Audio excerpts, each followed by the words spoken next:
የዛሬ ቶፒካችን ከአላህ ጋር በተያያዘ ነው። እንደተለመደው አላህ በደመና ይመጣልን ጥያቄ ነው። ይመጣልን የሚል ጥያቄ እንጠይቃለን። ከዛ እሱ መሰረት አድርገን ነው እንትን የምንለው ማለት ነው፣ የምንነጋገረው ይሆናል ማለት ነው። እና በዚህ ጋር በተያያዘ የምናነሳቸው ነጥቦች ይኖራሉ። ሜይ ቢ ብዙ ጥቅሶች አንሄድም እንትን እንዳይሆንባችሁ ማለት ነው። አቴ ኤኙ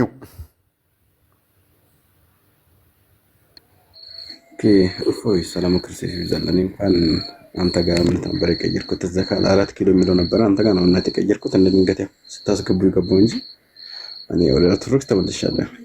ከሰውኛ አዳምጣለሁ። ፕሮፋይሉን በቀይረው የተሻለ ነው። እዛ ኦኬ እሺ። ቤተሰብ እያስተማርክ ነው? አዎ እየተማሩ ነው፣ እንዳለ እየመጡ ነው። እንግዲህ አንድ ሲስተር መታለች፣ የቀሩን ግማሽ ናቸው። እሺ እሺ፣ ፕሮፋይልን ቀይረው። መልካም። ስለዚህ እንደነገርኳችሁ ዛሬ የምንመለከተው አላህ በደመና ይመጣልን የሚል ይሆናል ማለት ነው። እንደዛ የሚል ጥቅስ አለ፣ የተኮረጀ ነው ብለን እናምናለን። ፕላስ ደግሞ አላህ ፍጥረት ውስጥ ይገባል አይገባም የሚለውንም እንመለከታለን። ፕላስ ደግሞ ከእይታ ጋር በተያያዘም የምናነሳቸው ነገሮች ይኖራሉ ማለት ነው። በደመና ውስጥ የሚገባ ከሆነ አላህ ፍጡር ውስጥ ይገባል ማለት ነው። ፍጡር ውስጥ አይገባም የሚለውን ለዘመናት እንደ መፈክር የሚያሰሙትን ፉርሽ የሚያደርግ ይሆናል ማለት ነው። በደመና ተከቦ የሚመጣ ከመላእክቶቹ ጋር የሚመጣ ከሆነ በቀላሉ አላህ ፍጥረት ውስጥ ይገባል፣ ክሬሽን ውስጥ አይገባም የሚለው አርጉመንታቸው ይመታል ማለት ነው። ከዛም ደግሞ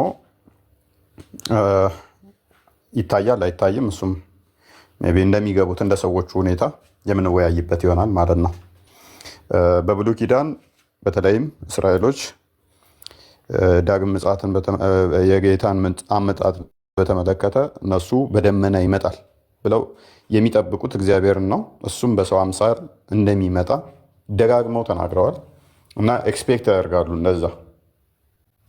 ይህን ክርስቶስ ደግሞ በአዲስ ኪዳን ላይ ራሱ እንደሆነ የሰው ልጅ በደመና ይመጣል እያለ ስለ ራሱ ደጋግሞ ተናግሮታል እና በደመና ይመጣል የሚለው ኮንሰፕት ሙሐመድ የሆነ ነገር ሰምቷል። ነገር ግን አላህ ነው የሚመጣው በደመና የሚል ኩረጃን ኮርጇል ማለት ነው። ክርስቶስ በደመና እመጣለሁ መጥቼም ለእያንዳንዱ እንደዋጋው ከፍላለሁ ያለውን ንግግር አላህ በደመና ከመላእክቱ ጋር ይመጣል ለእያንዳንዱም እንደዋጋው ይከፍላል የሚል ኩረጃ አድርጓል ማለት ነው። ይሄ ሌብነት ነው። ክርስቶስ የተናገረውን አላህ መስረቁ ማለት ነው። ክርስቶስ በደመና ይመጣል ተብሎ ሲነገር ሲመጣ በያዘው ስጋ ነው፣ በያዘው በዛው በስግው ቃል ነው የሚመጣው እንጂ ያንን ጥሎ እንደዛ አይደለም። አላህ ግን ሲመጣ እንዴት ነው የሚመጣው? እሱን የምንጠይቅ ይሆናል ማለት ነው። ፍጥረት ውስጥ አይገባም ብለው ስለሚያምኑ የሚመጣው በዛው ሼፕ አስቀድሞ ኢተርናል በነበረበት ሼፕ ከሆነ የሚመጣው ፍጥረት ውስጥ ሲመጣ ስለዚህ ቅርጽ አለው ማለት ነው። አላህ ሊታይ እንዲህ የሚችል ቅርጽ አለው ማለት ነው። እኛ አምላክ መቼም አልታየም አይታይምም ብለን ነው የምናምነው። በመለኮታዊ ክብሩ አይታይም፣ ታይቶም አያውቅም፣ አይታይም ወደፊትም፣ እንደዛ ነው የምናምነው። የእነሱ አምላክ ደግሞ ፍጥረት ውስጥ ሲገባ ሲመጣ የሆነ ድንበር አለው ማለት ነው። ከዚህ እስከዚህ የሚባል ማለት ነው። በደመና ውስጥ ሆኖ የሚመጣ ከሆነ የሆነ ፎርም አለው ማለት ነው። የሆነ ቅርጽ አለው ማለት ነው። ያ ፎርምና ቅርጽ ካለው ደግሞ አይምሯችን ይዞት የሚያነሳው ነው ማለት ነው። የሚያውቀው ነው። በቀላሉ ታይቶ አላህ እንደዚህ ነው፣ ወርዱ እንዲህ ነው፣ ቁመቱ እንዲህ ነው ሊባል የሚችል ነው። አምላክ እኛ እንደዛ ነው ብለን አናምንም።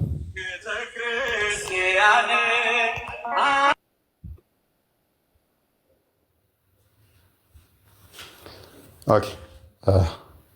ስለዚህ ይሄ ላይ በደንብ የምንሄድበት ይሆናል ማለት ነው። አላህ በደመና ውስጥ ሆኖ ሲመጣ ውስጥ ከተባለ ደግሞ ድንበር ተበጀለት ማለት ነው። ከዚህ እስከዚህ ከዛ እስከዛ ሊባል የሚችል ማለት ነው። አላህ ቁመናው እንደዛ ነው ማለት ነው። ስለዚህ ይሄ ላይ በደንብ የምናነሳቸው ጥያቄዎች ይኖራሉ። ቅያማ ቀን ነው ምናምን ነገር ብለው ሊሉ ይችላሉ። ቅያማ ቀንም ሆነ አልሆነ ምንም ልዩነት የሚያመጣው ነገር የለም። ምክንያቱም ፈጣሪ የማይቀየር የማይለወጥ ያው ሕያው አምላክ ስለሆነ ማለት ነው። ስለዚህ እዚህ ላይ በደንብ ብዙ ነገሮችን እናነሳለን፣ እንመለከታለን እና ቶፒካችን እንደ መግቢያ ያህል ይህን ይመስላል። ይህን ላይ የምንማማር ይሆናል ማለት ነው። እሺ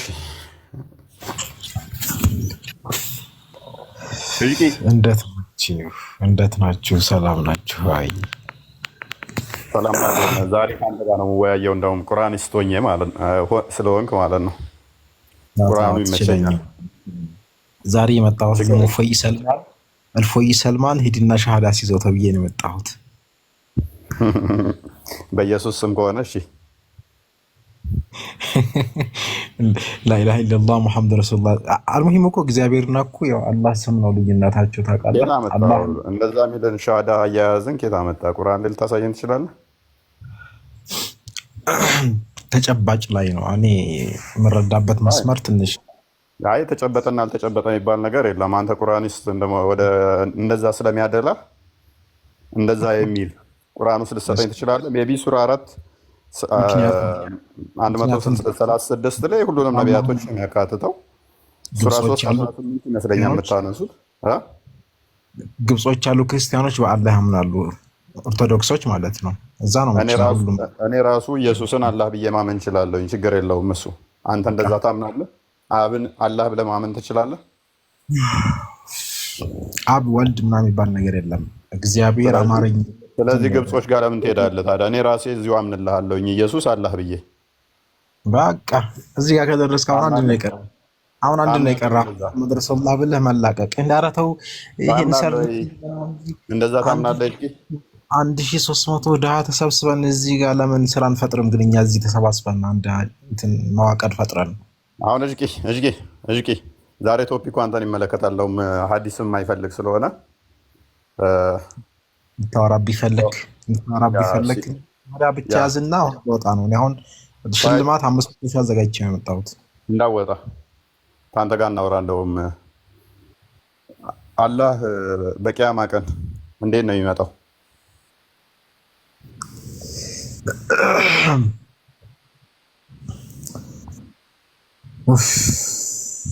አይዞን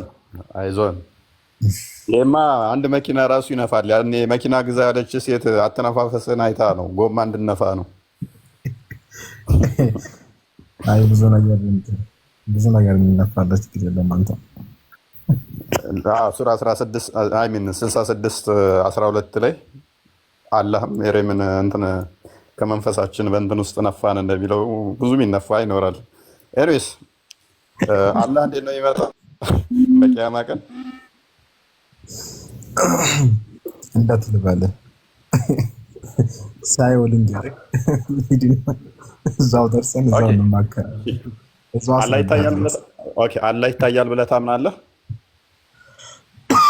ላላ እዚህ በዱንያ ላይ ምናልባት በخلافات አለበት ሁሉ የሚገርምህ አንዳንድ መስአላዎች ላይ خلافات ያለበት እንትኖች ናቸው ብዙ እንትኖቹ ማለት ነው። ይታያል አይታይም የዑለማው እስላሚያ ያው ምን ልልህ ነው ትንሽ የሆነ ወስኜ የምነግርህ ነገር ሊሆን ይችላል በዚህ ጉዳይ። ስለዚህ ምንም የምታውቁት ነገር የለም ስለ አምላካችሁ ማለት ነው። የምታመልከው ነገር ምንም የምታውቀው ነገር የለም። በረም ባለ እና ካወቅ ነገረኛ እንዴ ይባልና ወስልና ስዕል ሰቅዬ እንትን ልበል እንዴ? እፎይ ግን አልታኝም ስትጠየቁ ሁሌም የሆነ ነገር ስትጠየቁ ቤላ ከይፍ ነው ወይንም ትላላችሁ አላህ አለም። በቃ እንደዚህ አይነት ነው ምላሾቻችሁ። ኤቭሪቲንግ ጥያቄ ይጠየቅ በቃ አላህ ነው የሚያውቀው አናውቅም ምናምን ነገር ግልጽ አይደለም። እንትና ይሄ ማን ነው የምትባለው? ወሂድ ነው አቃቢ ህግ ነው ወሂድ አቃቢ ህግ ነው። አሁን ስለጠየቁ ብቻ ምን ቤት ልክፈትና ላገናኛችሁ ችግር የለውም። አሁንም ማምጣት ትችላለህ። ራሱ ጭንቅላቱ እያለ አረብኛ እና እንትን ቃላትን መደራረት እውቀት አይደለም። ኤኒዌይስ እጅቂ አሁን የጠየኩ ምንድነው እሱ አላህ እንዴት ነው የሚመጣው በቂያማ ቀን?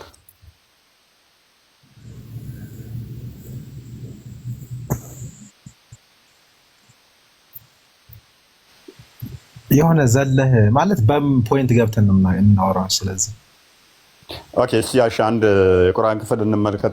እሺ አላህ ፍጥረት ውስጥ ይገባል ብለህ ታምናለህ? ነው አይገባም። ኦኬ፣ ለምን ነው የማይገባው? እንዲህ እንደት ወደ የፈጠረው ሙህታጅ መሆን ይሆንበታልና ማለት ነው። ምክንያቱም አንተ ከፈጠርከው ይወርዳን ይሰቀላል ምናምን የምትል ከሆነ እንደ ፍጡር እንትን ማድረግ አግባብ አይደለም። አይምሮም ራሱ አይቀበልልህም። ምክንያቱም እስቲ አንድ የቁርአን ክፍል ስጠኝ እስቲ አላህ ፍጥረት ውስጥ አይገባም የሚል ሲጀመር እንዳለ ቶፒክ እኮ ግን እንትን ላይ አያነሱም። ሲጀመር የለም እኮ ቁርአንም ላይ አለ ሐዲስም ላይ ሆነ ከጊዜ በኋላ የሰዎች ፍልሰፋ ምናምን ላይ ወይም ደግሞ ሜታፊዚክያ ወይም ደግሞ እንትኑ ገብተህ ወይ በሌላ በፈላስፋው ዓለም ላይ ገብተህ በዚህ የምታወራው ነው እንጂ ይሄ እንትን ላይ አልነበረም። ብዙ ጣዖት አምልኮት ላይ እሱን ነበር ቁርአን የሚዋጋውም ሆነ ሌሎችም ላይ ሐዲሶች ለምን እንደሆነ ታውቃለህ? በጊዜውማ ይሄንን ኮንሰፕት ሊያውቁት አይችሉም። ለምሳሌ እንደዚህ አይነት ኮንሰፕቶች ሊታወቁ እንደማይችሉ ይታወቃል። አላህ ኮፐራል ነው ኢንኮፐራል ነው። ይሄንን ሊያውቁት እንደማይችሉ አይ ነው ዳት ጀስ ሙሐመድም ሲያስቀምጠው እኮ ልክ አላህን ልክ ኮፐራል አድርጎት ነው ያስቀመጠው። አሁን ምንድነው እሱ በቀላሉ ኢማቴሪያል የሆኑ ነገሮችን በአይንህ ማየት ትችላለህ።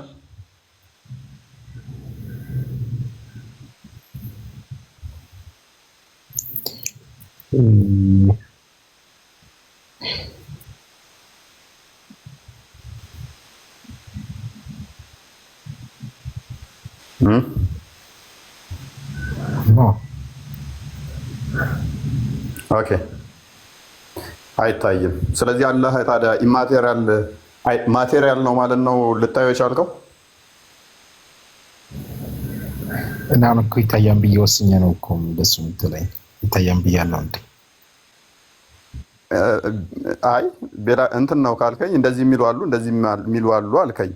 ካልከኝ በኋላ ያንተን አቋም ነው ካልከኝ እንደዛ ብለው የሚያምኑት አላህ ኖርማሊ ፊዚካል ቦዲ ያለው ብለው የሚያምኑ ናቸው። ኧረ ተው እንደዚህ ብሎ የሚያምን ሰው የለም። አንተ በጣም አታካብደው። ምን አልኳት እንትን እንኳን ቢሉት እንኳን ሊታይ ይችላል።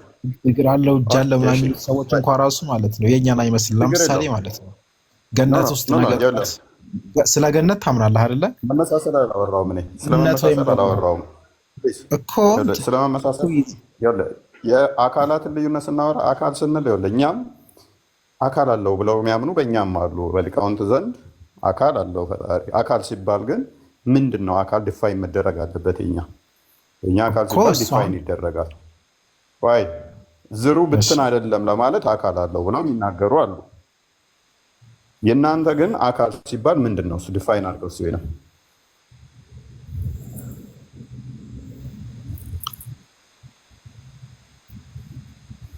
አየህ ለምን መሰለህ ብዥቄ እኛ ያለው የእኛ አካል አለው ቢሉም ያ አካል ግን የሚታይ ማለት አይደለም። አይታይም። በቃ አካል አለው ሲባል ነገር ግን ያ መለኮታዊ አካል በስላሴ ግብር ውስጥ እርስ በርስ ይገናዘቡበት አካል አላቸው። ያ ማለት ግን እኔ እናንተ እናየዋለን ማለት አይደለም። የሚታይ የሚዳሰስ ምናምን ነው ማለት አይደለም።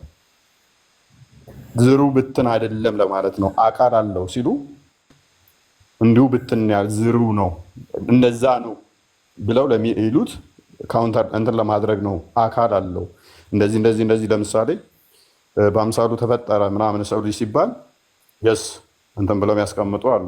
ያንን ሲሉ ግን እንደኔና እንዳንተ እጅ ያለው እግር ያለው ምናምን ማለት አይደለም።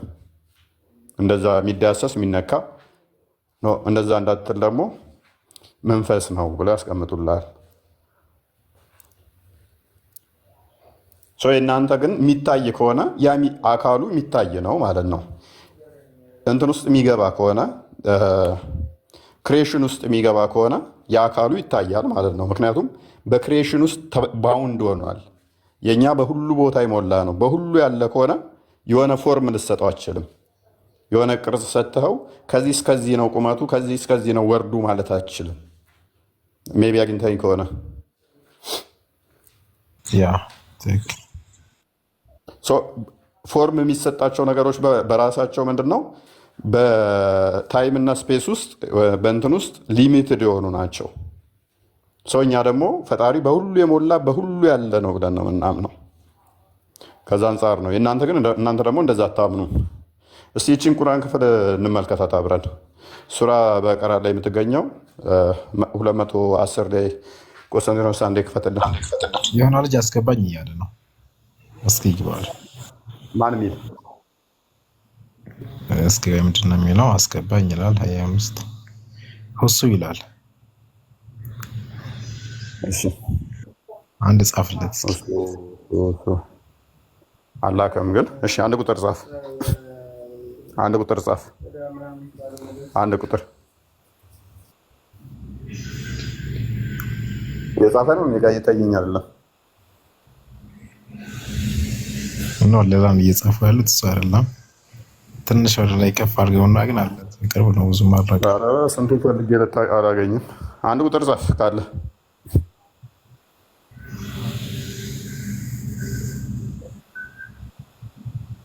አንድ ቁጥር ጻፍ። እየፎገረ ነው። ሌላ ላስገባልሽ። እችን ክፍል አንብባት እስቲ።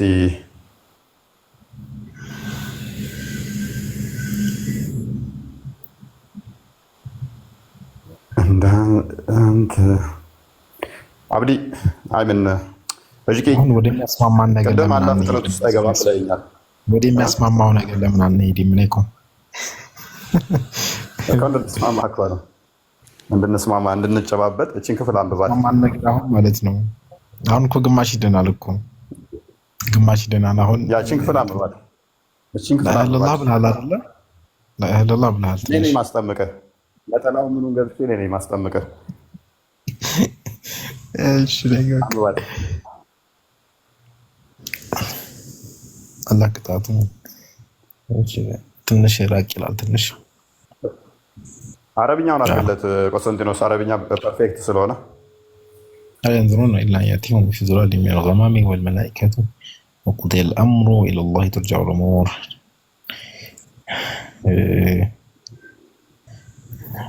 في ظلال من الغمام ማለት ይጠብቃሉ ወይ የሚል ነው። እንግዲህ ምንድን ነው የሚለው? አልየንظሩነ ወይም ደግሞ ይጠብቃሉ ለማለት ይሆናል። አልየንظሩነ ማለት ይመለከታሉን ኢላ የቲሁም الله في ظلال من الغمام والملائكة وقضي الأمر መላእክቶች ጋር እንደው ታውቀዋለህ እኮ ለምንድን ነው ለምን አትተረጉምም አንተ? ለምን አትተረጉምልንም? አሁን ማለት ነው አሁን ፖዚቲቭ ኔጌቲቭ እንትን ፖዚቲቭ አድርገህ እስኪ ቁርአን ለማንበብ ግባ እስኪ። አሁን አይልቂ ተርጉም ስትባል አብዲ ቀጥል። አብዲ እንኳን ደህና መጣ። አብዲ ሰላም፣ እንዴት ናችሁ? እሺ አብዲ የመጣች። አብዲ እንዴት ነህ? ሰላም ነህ? ትናንትና ቤት አዘጋን እኮ እንትን አስቸገረን። እኔ ቅርብ እያለሁ እኔ ወጣችሁ በዛው እኮ በህይወት ውስጥ ሰው ጋር ትጣላለህ ያለው እኔ አሁን ተደባድቤ አሁን እንትን ላይ ችግር የለብኝም። ሶሪ አብዲ ሶሪ ቅርታሽ ካራገፍኩ በኋላ ችግር የለብኝም ትላለህ። አይደለም እኔ ጧት ተደባድቤ ቡና ጠጣላለሁ እችላለሁ። የት ሙድ ነው ይሄ? በቃ እሺ ችግር የለውም። ኦኬ አሁን ወደ እንትና ልዙር። እሺ ወደ ማን ነበር ወንድማችን አብዲ እጅቂ ሚዩት አድርገልን። አብዲ አላህ ፍጥረት ውስጥ ይገባል ብለህ ታምናለህ? እንዴት ይገባል? አልገባኝም። አላህ ወደ ፍጥረት ውስጥ ይገባል ብለህ ታምናለህ? ማለት እንዴት አይነት አገባብ ነው ይገባል ስትል? በአካሉ በዛቱ ማለት ነው። ለምን ይገባል ማለት ይሄን የቁርአን አያ መሰረት አድርገህ እንዳይሆን ሀል ينظرون الا ان ياتيهم الله في الظلال من الغمام የቁርአን አያ ይዘህ ነው ያ ተርጉመው እስኪ ምን ማለት ነው? ምን ሀል ينظرون ይጠባበቃሉ ይጠባበቃሉ እንዴ ለማለት ነው። ይሄ እሺ ኢላ አየእቲየሁም ላሁ ፊ ዙለል ሚነል ገማሚ እሺ በደመና ውስጥ ሆኖ መምጣትን እንጂ። ማን ነው በደመና ውስጥ ሆኖ? ይሄ ማለት አላህ ሱብሓነሁ ወተዓላ ነው። የውመል ቂያማ ይመጣል። ለምን ሊፈስል ቀዳኢ ማለት በባሮች መካከል ፍርድ ለመስጠት ይመጣል። የውመል ቂያማ በምን ውስጥ ሆኖ ነው የሚመጣው? በደመና ውስጥ። ቴንክ ዩ። ስለዚህ አላህ ወቁዲየ አልአምሩ ወኢለላሂ ቱርጀዑል ኡሙር ጉዳዮች ይፈጸማሉ፣ ነገሮችም ወደ አላህ ይመለሳሉ። የዛኔ የውመል ቂያማ በባሮች መካከል ፍርድ ሊሰጥ ይመጣል። የዛኔ እንዴት መጣ እንዴት ይመጣል የሚለውን ከይፍያ እሱ ነው አላሁ አዕለም። አምሩሃ ከማ ጃአት ነው፣ እንደመጣ እናሳልፈዋለን። አለቀ። ስለ ከይፍያን ጠይቅም እኛ እዛ እናወራም። አይ አናወራም። አንተውን የሚይዘህ ደመና ፈጡር ነው፣ ደመና ውስጥ ይገባል የሚለውን ሀሳብ ለማውራት ነው አይደል? አንተ የፈለከው እየሰማሁ ነው። ተረጋጋ፣ አዳምጣ። ሲጠየቅ ማንኛውም ሰው አይ የሚያውቀው መልሱን ፈጣሪ ነው እያለ ሁሉንም በተጠየቀ ቁጥር እንደዛ የሚመልስ ከሆነ ደምሳሽም እምነቱ ትክክል ነው የሚሆነው። ስጠይቀው እባክህ ፈጣሪ ነው የሚያውቀው እንደዛ ጠይቁኝ እያለ እያንዳንዱን የግኖር የሚያደርግ ከሆነ ለሚጠየቀው ጥያቄ ደምሳሽ ሐሰት የሚሆንበት ምክንያት አይኖርም ማለት ነው። ምንም ዲስፕሩቭ ባታደርገው። ምክንያቱም በግልጽ ቁርአኑ የሚለው ምንድነው? አላህ በደመና ውስጥ ይመጣል። ውስጥ ማለት ምን ማለት ነው? ውስጥ ማለት ነው ለማድረስ ነገር አለው። ስለዚህ ደመና ዙሪያውን ከቦታል ማለት ነው። ከዛ መላእክቶች አሉ። ስለዚህ ደመናው ፍጡር ነው ፈጣሪ ነው? እንዴት ፈጣሪ ነው ፍጡር ነው እንጂ። ስለዚህ በቀላሉ አላህ ፍጡር ውስጥ ይገባል ማለት ነው። ገራሚ ሰው አይደለም። እኔ አንተ ለምን ትለኛለህ? አንተ አስረዳኝ እያልኩ ነው። ስለዚህ አላህ በዛቱ ፍጡር ውስጥ አይገባውም የሚለው ሎጂክ እስከምን ድረስ ነው የሚለውን ስንመለከተው በደመና እስኪመጣ ድረስ የሚል ያስጨብጣል ማለት ነው። ምክንያቱም ዙሪያውን ልክ እንደ ልብስ ደመና ከቦት እዛ ውስጥ ሆኖ አላህ ይመጣል እያልከኝ ነው። ተሳሳት። ደመና ውስጥ ብቻ እኮ አይደለም። ሌላ ሐዲስ ላይ እኮ የንዚሉ ላሁ ተባረከ ወተዓላ ኢለ ሰማኢ ዱንያ ሂነ የብቃ ሱሉሱ ለይሊ ሚነል አኺር ይላል አይደለ? የሌሊቱ አንድ ሶስተኛ ሲቀር አላሁ ሱብሓነሁ ወተዓላ እሱ ሌላ ጉዳይ ነው። ምን ሌላ ጉዳይ እኮ የለውም እሱ ችግር የለውማ። እሱም ፍጡር ውስጥ እንደሚገባ ከዚህ በፊት አሳይተንበታል። በቃ የውመል ቂያማ በባሮች መካከል ፍርድ ሊሰጥ አላህ ሱብሓነሁ ወተዓላ ይመጣል። አለቀ። ይመጣል በሚሆን እናሳልፈዋለን። ለምን ሌላ ውስጥ ትገባለህ? ስለዚህ ታዲያ ለምን ፍጡር ውስጥ አይገባም ብላችሁ ለምን ትሞግቱናላችሁ?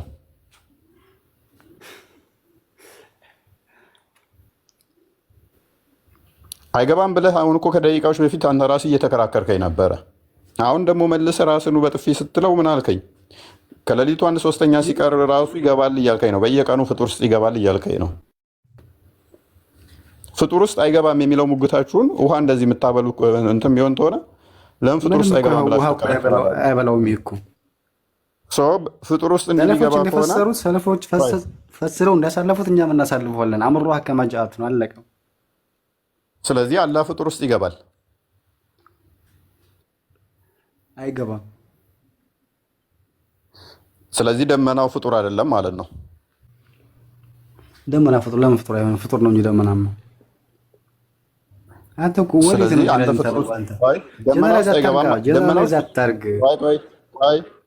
ምክንያቱም ለምን መሰለህ?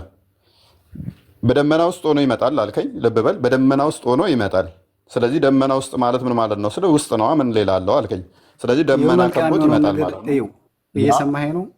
መቼም ይሁን ከሱ በኋላ ከላይ ይሁን የውመል ቂያማ አይታወቅም። እየገባህ ነው? መቼም ይሁን ሰው ወደዚህ በሚመጣበት ሰዓት ፍጥረት ውስጥ ነው የሚገባው። ሰማያትንም አልፎ ነው የሚመጣው። ኤኒዌይስ ደመና ውስጥ በሚገባበት ሰዓት ላይ በደመና ውስጥ ሆኖ ከመጣ ከመላእክቶቹ ጋር ደመናው አትሊስት ደመናው ምንድነው? ፍጡር ነው። ፍጡር ከሆነ ደግሞ እንደ ልብስ የለበሰው ደመናው ፍጡር ይሆናል። አላህ ምን ይሆናል?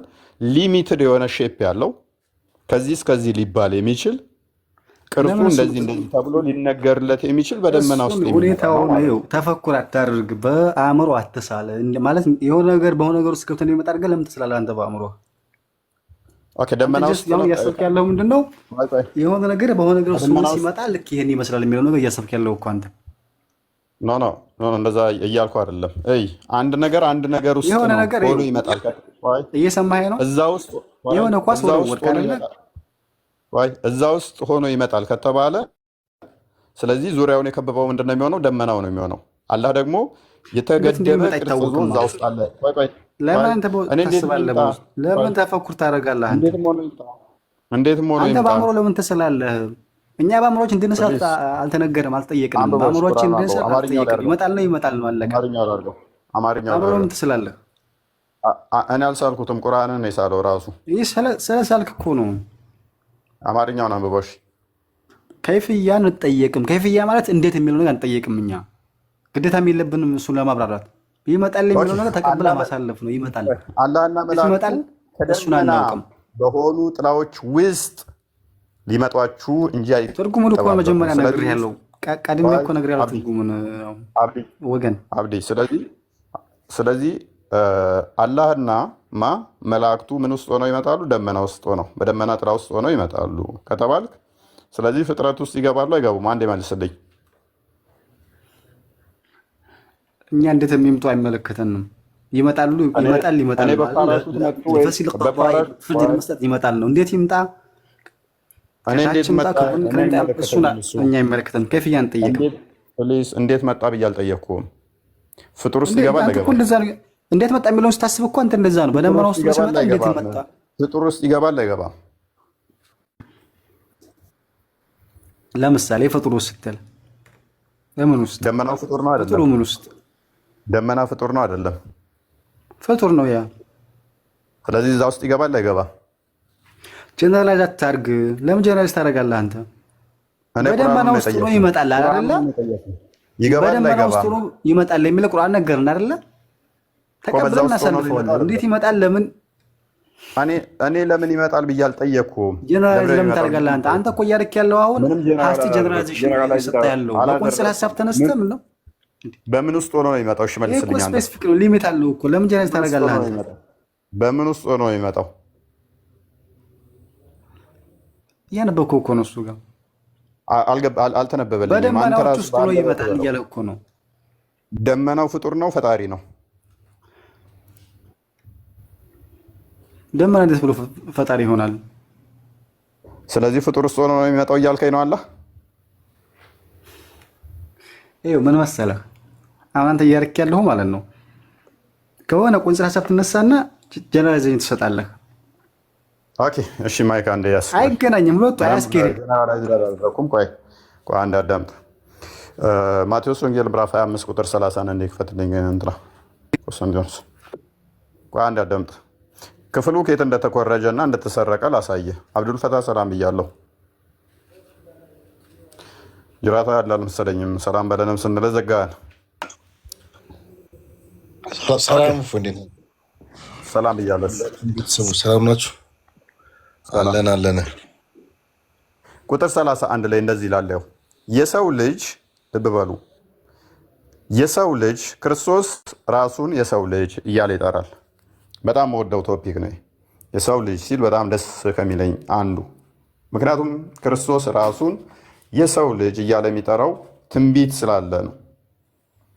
አይሁዶቹ በጊዜው አልተረዱትም። የሰው ልጅ ሲላቸው ግን ምን እያላቸው ነው? እናንተ አምላክ በደመና ይመጣል የሰው ልጅን የሚመስል ብላችሁ በነቢያት የተነገረላችሁ የምትጠብቁት እኔ ነኝ። የሰው ልጅ የሚለውን ታይትል ክርስቶስ ደጋግሞ ለራሱ የሚጠቀመው ለዛ ነው። ትንቢተ ዳንኤል ምዕራፍ 7 ላይ ምዕራፍ 7 ቁጥር 13 ላይ የሰው ልጅ የሚመስል ብሎ የሚገልጸው ማለት ነው፣ በደመና እንደሚመጣ። እዝራ ሱቴል ላይም ምዕራፍ 12 ላይም ተገልጿል። አይሁዶች አስቀድመው ምንድነው እሱ አባቶቻቸው የሚያውቁት እግዚአብሔር የሰው ልጅ በሚመስል በደመና ይመጣል እና ይፈርዳል ብለው ነው የሚጠብቁት ማለት ነው። ክርስቶስ እናንተ በትንቢት የተነገረላችሁ በመጽሐፍቶቻችሁ የሰው ልጅ የተባለው እኔ ነኝ ሲል የሰው ልጅ እያለ ራሱን ይጠራል። ምን እያለ ይጠራል? የሰው ልጅ እያለ ይጠራል። የሰው ልጅም በክብሩ በሚመጣበት ጊዜ ከእርሱ ጋር ልብ በሉ፣ የሰው ልጅ ነው የሚመጣው። በምንድን ነው የሚመጣው? በክብሩ በሚመጣበት ጊዜ ከእርሱ ጋር ቅዱሳን መላእክቱን መላእክቱ ሁሉ በዚያ ጊዜ በክብሩ ዙፋን ይቀመጣል። አሕዛብ ሁሉ በፊቱ ይሰበሰባሉ። እረኛም በጎቹን ከፍየሎች እንደሚለይ እርስ በርስ ይለያቸዋል ይላል። ክርስቶስ በያዘው ሥጋ በነሳው ሥጋ ይመጣል። ራእይ ምዕራፍ 1 ቁጥር 7ን ክፈትልኝ። በደመና የሚመጣው ያ የሰው ልጅ የተባለው ከቅዱሳን መላእክቱ ጋር የሚመጣው ክርስቶስ ነው። ቁጥር 7 ላይ እነሆ ልብ በሉ፣ እነሆ ከደመና ጋር ይመጣል። ከምን ጋር? ከደመና ጋር ይመጣል። ዓይንም ሁሉ የወጉትም ያዩታል። የምድር ወገኖች ሁሉ ስለ እርሱ ዋይ ዋይ ይላሉ። አሜን ይላል። አዎና አሜን። ልብ በሉ ክርስቶስ ያ የተወጋውን ያንኑ ግሎሪፋይድ የሆነ ቦዲ ይዞ ነው የሚመጣው። ለዛም ነው የሚያዩት። መለኮት በባህሪው የሚታይ አይደለም። አብ አይታይም፣ መንፈስ ቅዱስ አይታይም፣ ወልድም በመለኮታዊ ባህሪው አይታይም። በነሳው ሥጋ ሲመጣ ግን በደመና ያዩታል። ልብ በሉ የሚያዩት ሥጋን ስለተዋሃደ ነው። በመለኮታዊ ባህሪው ግን ማንም ሊያዩ አይችልም። ማንም አላየውም፣ ወደፊትም አይታይም። የፍጡር ዓይን ፈጣሪን ካፕቸር አድርጎ እንዲህ ነው እንዲያ ነው ሊል አይችልም። በፍጡር ውስጥ ተገድቦ እንዲህ ነው ተብሎም ሊገለጥ አይችልም። መለኮታዊ ክብሩን በነዛ ሊገልጠው አትችልም። ክርስቶስን ያየነው ግን በተገለጠበት ነው። ከአብ ሳይለቅ በሥጋ ተገለጠ አይደለ? አላህ ግን እንደዛ አይደለም። ሉክ አላህ ግን እንደዛ አይደለም። ሙሉ ለሙሉ ሼፑ ምንድነው? እሱ በደመና ውስጥ የተገደበ ሆኖ በመለኮታዊ ክብሩ በደመና ይመጣል። ስለዚህ ምን ሆነ ማለት ነው? ሊሚትድ ሼፕ አለው ማለት ነው። ምክንያቱም የሰው ሥጋን አልነሳም፣ ወይንም የሆነ የሌላ አካል ፍጡርን ነስቶ ያንን አካል ይዞ አይደለም በደመና ውስጥ የሚመጣው፣ በራሱ አስቀድሞ በነበረው አኗኗሩ በዛው ስለሚመጣ ማለት ነው። ስለዚህ የተገደበ ነው። አላህ የተገደበ አካል ነው ማለት ነው። አብዲ ገብተዋል እያልኩ ያለሁት የተገደበ የሚለው አንተ እንዴት ልታውቅ ቻልክ? ከምን መረጃ ተነስተህ እንደዛ ልትቻልክ? አንተ ያ ከምን መረጃ? አንደኛ አንተ በደመና ይመጣል፣ በደመና ውስጥ ይመጣል። እንዴት ይመጣል? ሁኔታውን አንተ እንዴት አወቅህ? እሱ ምን አሳወቀህ? በደመና ውስጥ ይመጣል። ከዛም በኋላ የሚመጣውን አካል ደግሞ ታየዋለህ። ልታየው የምችለው እኛ መታችን ማለት ነው ሊያደርግ የሚችለው አይንህ ካፕቸር ሊያደርግ የሚችለውና እንደገናም ደግሞ ኦኬ፣ በቀላሉ ላስረዳ። እንደውም በራስዎ ማለት ነው። በደመና ውስጥ የሚመጣው አላህ ነው። ኦኬ፣ ሌላ ሼፕ ዞ ነው የሚመጣው ወይንስ በራሱ አኗኗር ነው የሚመጣው? እሱን እንዴት እንደሚመጣ እናቀምኛ። ይመጣል ነው ይመጣል ተብሏል። አለቀ። ይመጣል እንቀበል። እሱን በቃ እንደመጣ እናሳልፈዋለን። ከይፍያ እንጠየቅም እያልኩ ነው። ከይፍያ ማለት ሁኔታውን አንጠየቅም። እንዴት ይመጣል የሚለው ነገር አንጠየቅም። እንዴት ይወርዳል ነው አንጠየቅም። እኛ አንጠይቅም። የሌላ ፍጡርን አካል ተዋህዶ ነው የሚመጣው ወይንስ በራሱ ሳይዋሃድ ነው የሚመጣው? እሱም አይመለከተንም። እኛ ሙስሊሞችን አይመለከትም። ፍርድ ሊሰጥ ይመጣል መልቅያማ። ማይመለከት ከሆነ ሎክ እኛ አምላክ አይታይም፣ ሊዳሰስም ሊነካም ሊታይም አይችልም። ነገር ግን መለኮት ስጋን ተዋህዶ በስጋ ተገለጠ ብለን ስንል ታዲያ ለምን ትቃወመናለህ? ስጋው ፍጡር ነው። ያን የፈጠረውን ተዋህዶ ተገለጠ ስንል ለምን ትቃወማለህ ታዲያ? አይመለከተንም ብለህ የምዘጋ የምደመድም ከሆነ አላህ ፍጡሩን ተዋህዶ ከሆነ የሚመጣው ለምን ትቃወመናለህ? አሁን ታዲያ እኛን ነው ወይንስ ገና ቅያማ ቀን ነው አላህ የሚዋሃደውና ወይንም ደግሞ በፍጡር ውስጥ ሆኖ የሚመጣው ገና ቅያማ ቀን ስለሆነ ነው? የጊዜ ጉዳይ ነው? የታይሙ ጉዳይ ነው ማተር ያደረገ? የታይም ጉዳይ ከሆነ ማተር ያደረገ አላህም ገና ወደፊት የፍጡርን አካል ይዞ ይመጣል። እንደዛ ከሆነ አይ በራሱ አካል ነው የሚመጣው ካልከኝ ደግሞ ሊሚትድ አካል አለው ማለት ነው። ምክንያቱም ደመና ውስጥ ሆኖ ካልከኝ ደመናው የሚደርስበት ቦታ ስለሚኖር ማለት ነው። እዛ ውስጥ ስለሆነ ትሪሊየን ዓመት የሚያስጉዝም ይሁን ትልቀቱ ከዛም በላይ ይሁን ግን በፍጡር ውስጥ ነው ካልከኝ ስቲል አሁንም ተገድቧል። አብዱልፈታ አግኝተኸኛል ሀሳቤን? አብዱልፈተና እየሰማሁ ነው። ሀሳባችን ገብተዋል። የዚህን ጽንሰ ሀሳብ ገብተዋል። ሬድ የኔ ምናምን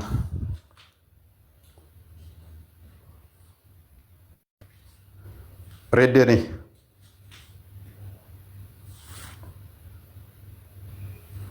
ሬድ የኔ ይሰማል። ሬድ የኔ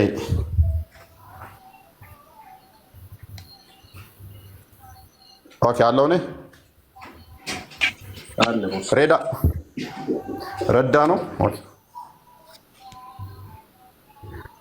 ጀማል ወየ ፎየ ደህና ውለሃል? ሰላም ነው? እንዴት ነው? አላህን ይመስገነው። ሁሉ ሰላም፣ ሁሉ ተማም፣ ሁሉ አማን። እሰይ እሰይ እሰይ። አብረን አይደለንም። ኦኬ እሺ፣ ለጊዜው ያው አብረን አይደለንም፣ ይስተካከላል። እሺ እሺ እሺ። በርቅ ፈጽሙ ማስጠመቅ አለብን። አንተ ቀመስከውን ያገኘኸውን ብርሃን እሷን ማግኘት አለባት። እሺ እሺ። እስኪ እናንተም ጸሎት አትርሱን። እሺ እሺ እሺ። በርታ። እሺ ወንድምዬ። እሺ ረዳ ይሰማል? ረዳ ረዳ አብዲ የተሻለ ሀሳብ ካገኘህ መቀጠል ትችላለህ። ረዳ ላስወጣ ነው። ኦኬ ሴናፍ እንዴት ነሽ? ሰላም ነው? ሁሉ ሰላም አለን። ትይዋለሽ እዚህ ላይ? አዎ። እሺ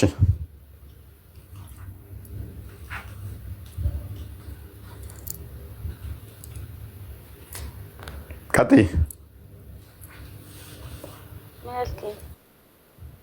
ምትይን አለው እዚህ ላይ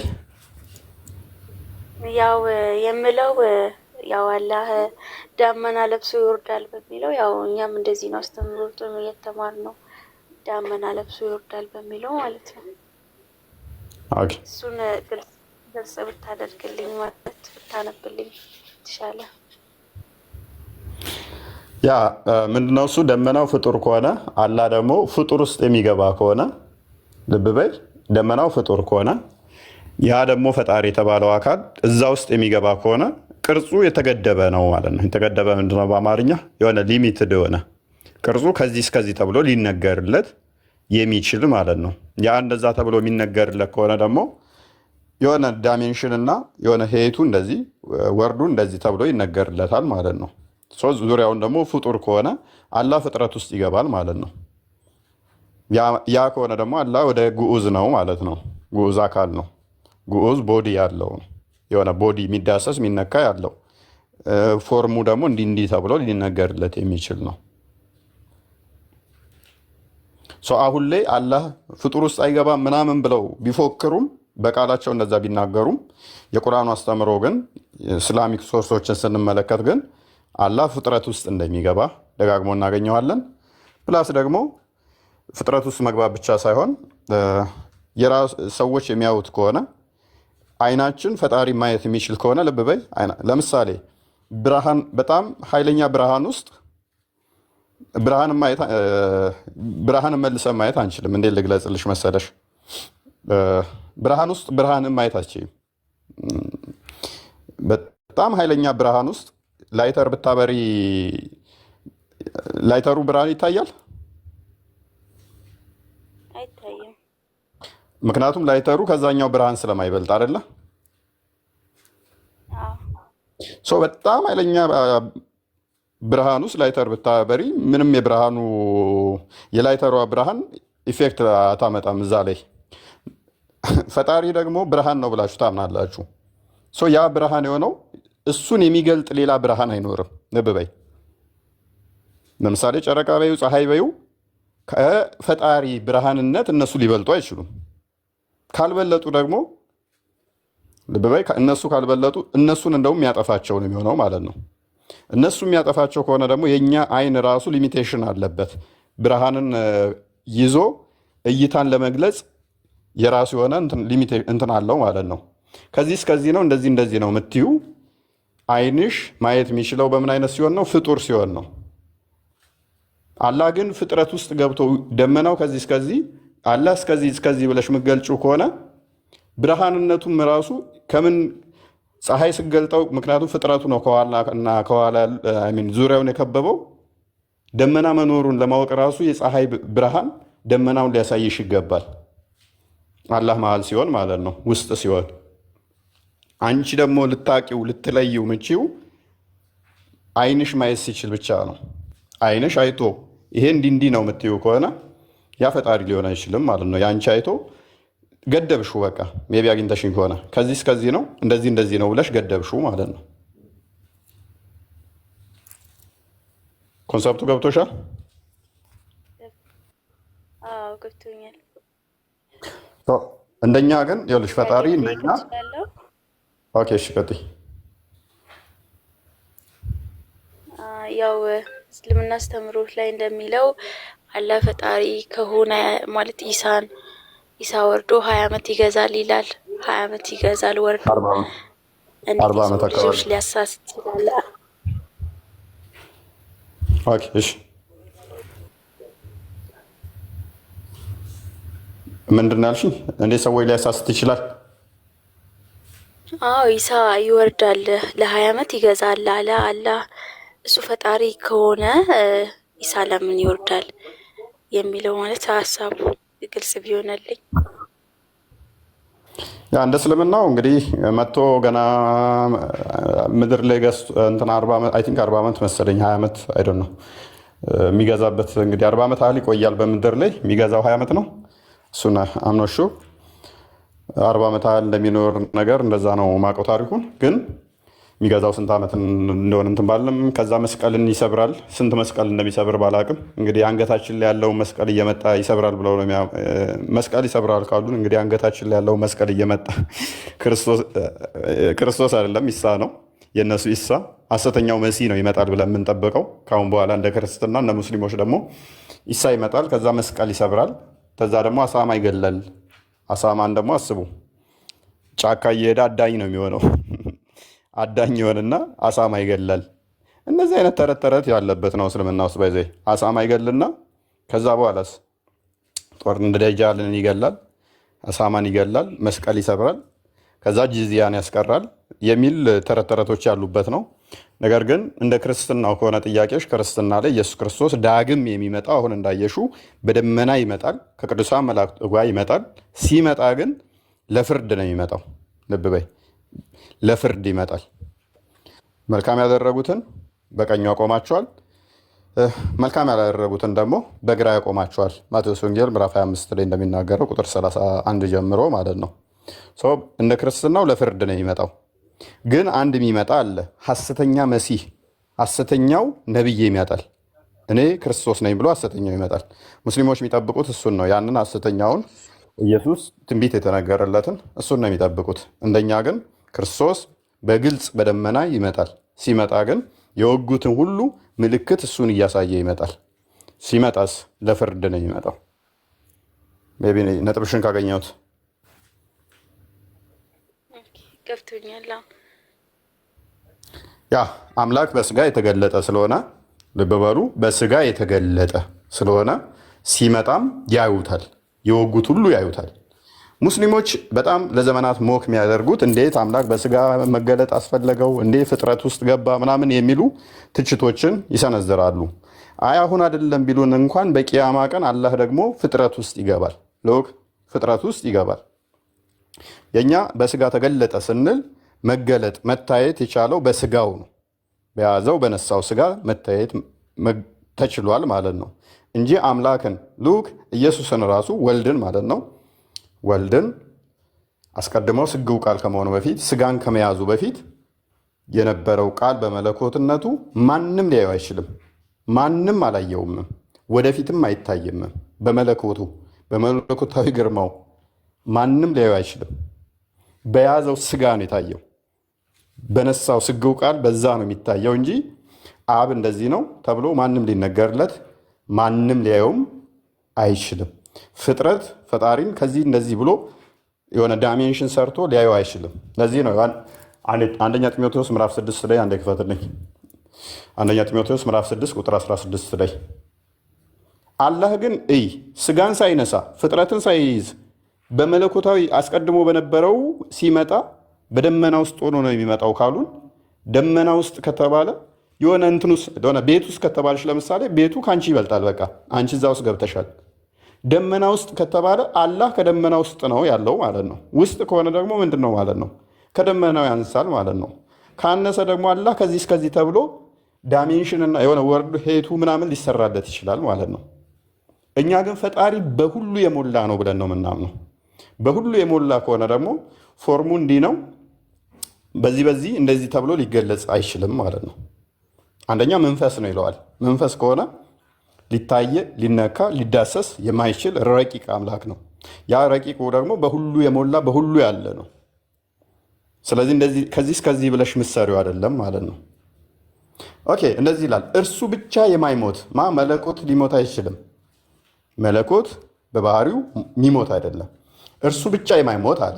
አንድ ማንም ሊቀርበው በማይችል ብርሃን ይኖራል። ይህንም ብርሃን የፍጡር አይን ሊያየው አይችልም። ማንም ሊቀርበው በማይችል ብርሃን ይኖራል። አይናችን ብርሃንን እንኳን ለማየት መጥና ነው። ፀሐይን በምን ያህል ርቀት ላይ ሆነን ነው ልናያት ምንችለው? ፀሐይ ጋር ብንሄድ ማየት እንችላለን ነው?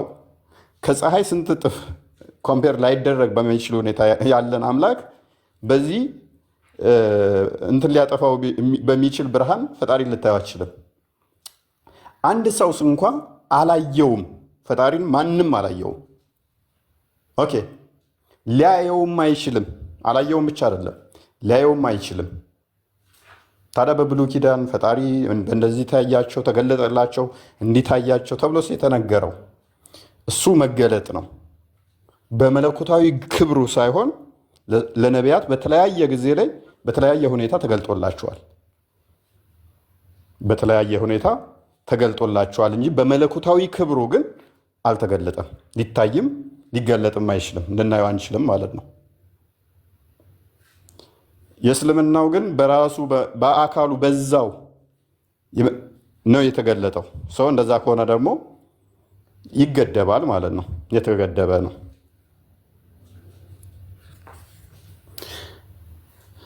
እሺ ሜቢ ይሰማለሁ። ይመረማ ጥሩ ነው። ቆንጆ ነው። ኦኬ ሙስሊሞች ምን ትላላችሁ? ምነው ዛሬ ዝም አላችሁ? ነው እንጂ መልሱልን። ኧረ ተው መልሱልን። ዝምታ ነው መልሳችን። ተው ስላላ ምላሽ ስጡን። ስላላ ስንት ቀን ሙሉ ገባን፣ ምላሽ የለም። ምንም አታውቁም ስንላችሁ ስላላ ለዚህ ነው። ከተጻፈው ውጭ እያመጣ እኮ ነው። አንተ ምን አመጣውኝ? ከተጻፈው ውጭ ተጽፏል እኮ ክርስቲያኖች የሚጠይቋቸው ጥያቄዎች ተብሎ ተጽፏል፣ በመጽሐፍ ታትመዋል። እና ከዛ ውጭ እያመጣህ ነው አንተ። ልክ አይደለም። ስለዚህ የእነሱን አጠር አንብቤ ልምጣ እንዴ? አይ እና አህመዲን ጀበል እኮ ጽፏል። የክርስቲያኖች ጥያቄ አልቋል። እነዚያ ጥያቄዎች መልሶች አልቋል። ያልተመለሱ ዛሬ ደግሞ መዝሙር እንዴት ነው? እሱ እንትን ብለሃል። አዎ መዝሙር በእናትህ ዛሬ ስትጠመቅ ይኸውልህ ቀኑን ሙሉ ነው እኔ ከፍቼ መውለው። መቼ ነው የምትጠመቀው አንድ ሰውዬ? ስትጠመቅ ቀኑን ሙሉ ነው መዝሙር ከፍቼ ልውለው። እስቲ አላህ እንግዲህ ሱራዎችን እየቀያየረ ነው። አንዴ ግደሏቸው ይላል፣ አንዴ ደግሞ መብታቸው ነው ይላል። እንትን ነው ፖስት ሳድርግ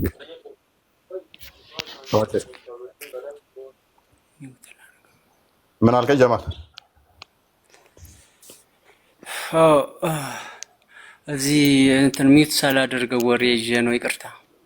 ኦኬ እሺ ችግር የለም። እና አብዱል ፈተናም ያው ጠይቅልኝ እስኪ እፎይ መቼ ነው የሚጠመቀው የልጅ? የኔም ጥያቄ ነው። ጠይቅልኝ እስኪ። ያው ጀማል ጎትጉቱ ያስጠምቅልናል። ካልሆነ ጀማል እንድትጠመቀ ያለውን ተነግረዋለሁ። ደስታውን ንገረው እስቲ ጀማል፣ ከተጠመቁ በኋላ ያለውን እናነሳሳ እንዴ። አዎ ሰላም ነው። ያው ተዋህዶ ህይወት ነው። ምንም ወደ ኋላ የሚያስመለክት ነገር የለውም። እንዲያውም ዛሬ ለሙስሊሞች ይቅርታም ልጠይቅ ሁሉ ፈልጋለሁ። ለምን መሰለህ? አንዳንዴ በጣም እናደድና ያሳለፈው ጊዜ ቁርአን ላይ ምናምን ቀድጃለሁ የሆነ ነገር እሱ ስተት ነው። የሚናቅም ከሆነ የሆነ ነገር ንቀህ ትተዋለህ እንጂ መራከሱ አላስፈላጊ ይሆናል እና ወደ ተሻለ ነገር ነው እኔ የሄድኩት። ይሄን ሁሉም ሰው ሊያውቅ ይገባል። የተሻለን ነገር የሚይዝ ሰው ደግሞ የለቀቀውን ነገር በዛ ደረጃ መርገጥ የለበትም። ንዴት ግን አለ ማለት ነው። በጣም ውስጤ ላይ ፊቴም ላይ ይነበብ ነበር አልፎ ሳየው።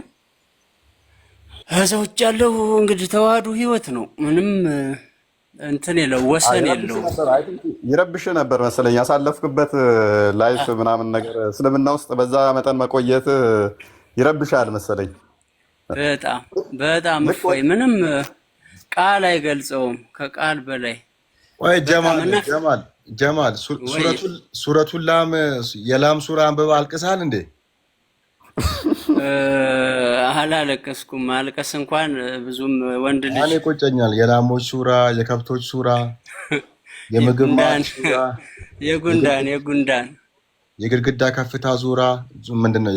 የግድግዳ ከፍታ በጦርነት ስለሚገኙ ሀብቶች ሱራ፣ የጉንዳን አለ። ስለ ንብ አለ፣ የጋኔኖችም አለ። የካሃዲዎች የሌሊት ጉዞ፣ ስለ ዋሻ፣ ስለ አንዲት ስለ አረብኛ ፊደሎች፣ ስለ ሀጅ ጉዞ አልቅሰሃል? እኔ በባህሬ እናደዳለሁ፣ ነዳዳም ነኝ እንጂ አልቅሰሃል? ግን ተራዊ ላይ አልቅሰሃል? እኔ የለም በፍጹም አይመቸኝም። የማይመቸኝን ነገር በፊትም ይሄ ነገር ግን ስተት አለውል ነበር ማለት ተሐጁድ አልገባህም እንዴ አንተ? አልገባውም። ኧረ እባክህ እና ታዲያ ምኑ ነው የሚቆጭ? እኔ ስንት ያልቅሻለሁ እኮ እዛ ቄራ መስጊድ እንዲህ እናንተ ምንድን ነው የሚቆጭ? ይቆጫል እንጂ በጣም ብዙ ነገር ታጣለህ እኮ። እኛ እኮ አልቅሰናል እኮ ወንድም አልቅሰናል። ብቻ አስቸጋሪ ነው። አንዳንድ ጊዜ ሁሉም ቢናገሩት ሆድ ባዶ ይቀራል ይሆናል ነው እንጂ። ለማንኛውም እኔ እፎይ ዘግይቻለሁ ራሱ ወደዚህ ፕላትፎርም። እዚህ በፊት ይገርማል አብዱል ፈታህ ነው የሚል አይደል? አብዱል ፈተና አብዱል ፈተና የፈተና ባሪያ ስለሆንኩ ነው። የፈተና ባሪያ አላህ ሽልማት የለውም ፈተና እንጂ። ለዛ ነው አሁን አንድ መልእክት አስተላልፍለት ጀማል ና ወደ ልጅነት ለአብዱል ፈተና አብዱ ነው ለአብዱል ፈተና ወደ ዋናው ተመለስ ነው። ወደ ዋናው ብርሃን ተመለስ፣ አትዘግይ። ታይም ኢዝ ጎልድ። ጊዜ በጣም ወርቅ ነው። በቀልድ ጊዜውን አትጨርሰው ነው የምለው። አብዱዬ ወንድሜ አብዱል ተቀበል እንጂ ወጣ መሰለህ። አለው ሰላም ያለው እፎይ አለ። እሺ እናመሰግናለን ሁለታችሁንም። በሽር አጎቴ መጥቷል። አሁን አጎቴ ብዬ በጠራው ቁጥር ከስራ አጎቴ ቤት እንዳይለኝ ጥንቃቄ ስላለቀ ቅጽል ስም እኮ ነው፣ ችግር የለውም። ለኔ ለምን ነው አጎቴ ያልከው? ግን ፋዘሬ የሚጠራበት እንደዛ ነው። ትልቅ ሰው ስትሆን ዋዋ ክንዴ ምናምን ይወጣል አይደል? ቅጽል ስም። ኦኬ ከዛ ፋዘር ቅጽል ስሙ እንደዛ አጎቴ በሽር ነው የሚባል። አህያ ድምፅ እየሰማው ነው። በቁርአን ላይ ከድምጾች ሁሉ አስከፊው ድምፅ የአህያ ድምፅ ነው ይላል። እንግዲህ ሌላ ግቢ ሆኖ ነው የሚጮህ ያለ የጮህ እንግዲህ ምን ላድርገው? የሆነ ሰዓት ላይ ሆኖ ልክ እንደዚህ ውሻ ላይ ሰምተህ ውሻ እናንተ ቤት አለ ወይ ምናምን ብለኸኝ እንዲያውም የሆነ እንትን መስረጃ አምጣልኝ ምናምን ብለህ ነበር። አልተገናኘንም እንጂ አይ አህያ ሲጮህ ሴጣን አይቶ ነው። ስለዚህ አላህ እንዲያስጥላችሁ ምሕረትን ለምኑ ይላል። ዶሮ ሲጮህ ደግሞ መልአክ አይቶ ነው እንዲባርካችሁ አላህን በረከት ለምኑት ነው ጠይቁት ይላል። ታውቀዋለህ እና አዲስ አይ አላውቀውም። ስለ አህያው ግን አዋሳ ሰምቻለሁ። አውዝ ቢላሂ ሚነሽ ሸይጣን ረጂም በሉ ይላል አህያ ሲጮህ። እንግዲህ አህያ ሴት አህያ ባየ ቁጥር ያናፋል፣ ሲጠግብማ አህያ ያናፋል። እንግዲህ ሴጣን እየመጣ ነው ብለህ አስሬ ከሴጣን አስጥለኝ እያልክ እንትን ስትል አስብ።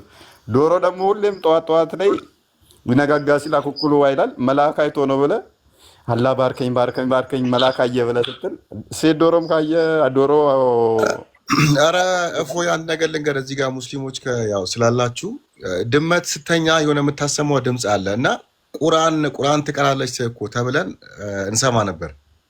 ቁርአን ሲቀራ የሰማ ሰው አጅር አለው፣ ሐሰናት አሉት። ማን ነው እንደዛ?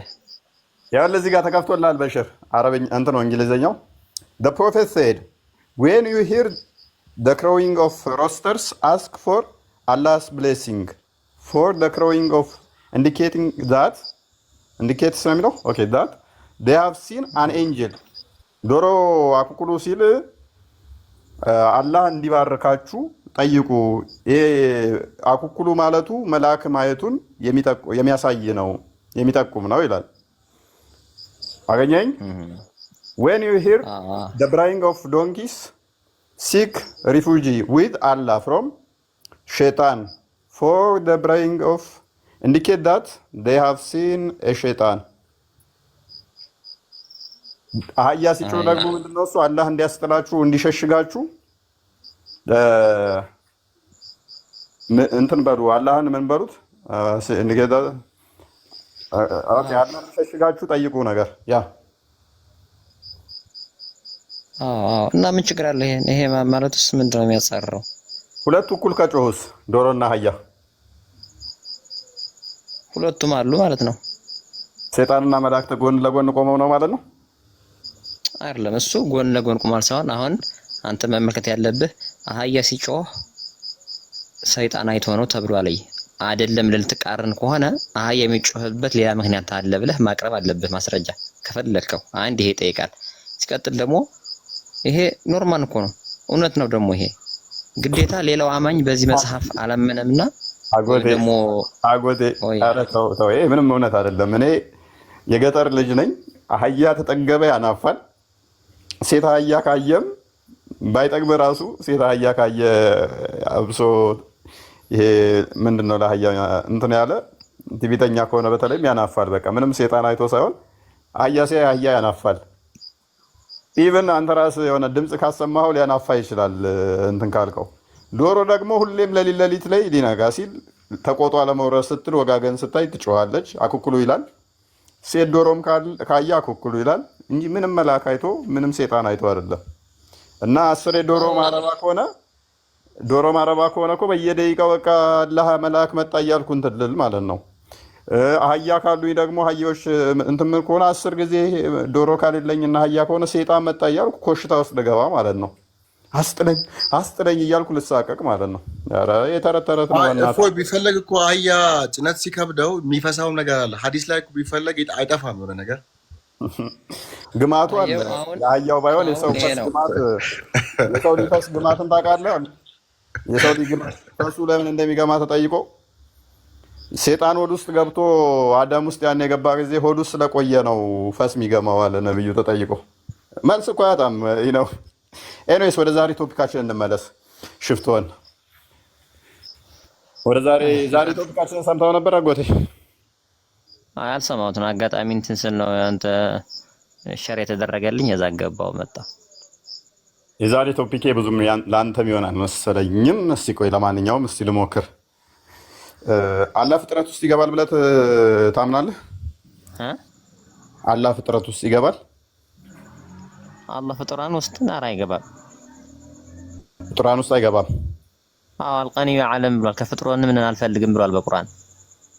አልፈልግም ማለትና አይገባል ወይ ነው እኮ አይገባም ያልኩህ እኮ ነውና ምንም ፍጥራትን ፍጡርና ፈጣሪ ብቻ ሁለት ነው። ሌላ ሶስተኛ ምንም ነገር የለም።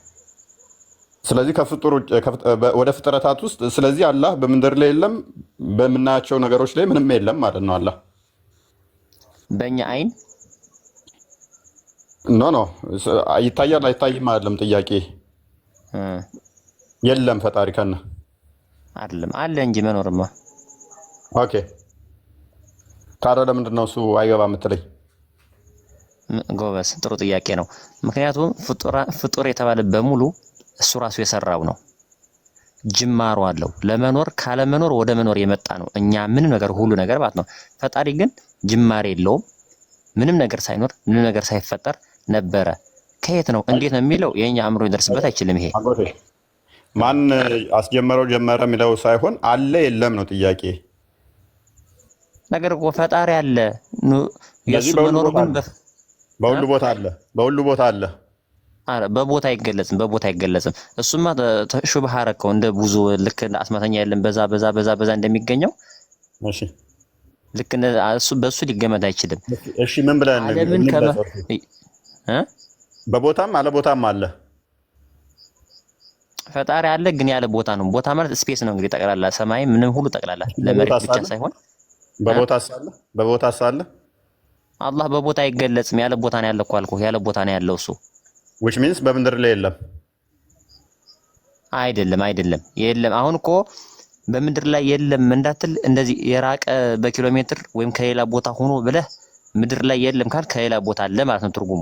እንደዛ እንትን ስትለው ይሄ ኢንሻአላህ ምንድነው? አላህማ ያዩ ፈጣሪ ነው። ምድርም ሳትኖር እንደነበረው አሁንም እንደዛው እንዳለ ነው እኮ። ያ ፈጣሪ ነው ያልከው በሁሉ የሞላ ነው ወይንስ አይደለም? የሞላ ማለት እንደዚህ ሰርጾ የሚገባ ነገር በሁሉ ቦታ ልታገኘው የምትችለው በየትኛውም ቦታ ላይ ከቦታም ውጪ ልታገኘው የምትችለው አሁን ፈጣሪ ይው አሁን እኮ ማግኘት አሁን እንደ አካል ሆኖ ወይም ደግሞ እንደ ለኛ አይናችን ያልታየ መንፈሳዊ ነገር ሆኖ ልታገኘው ልታጣው የሚችል አይደለም።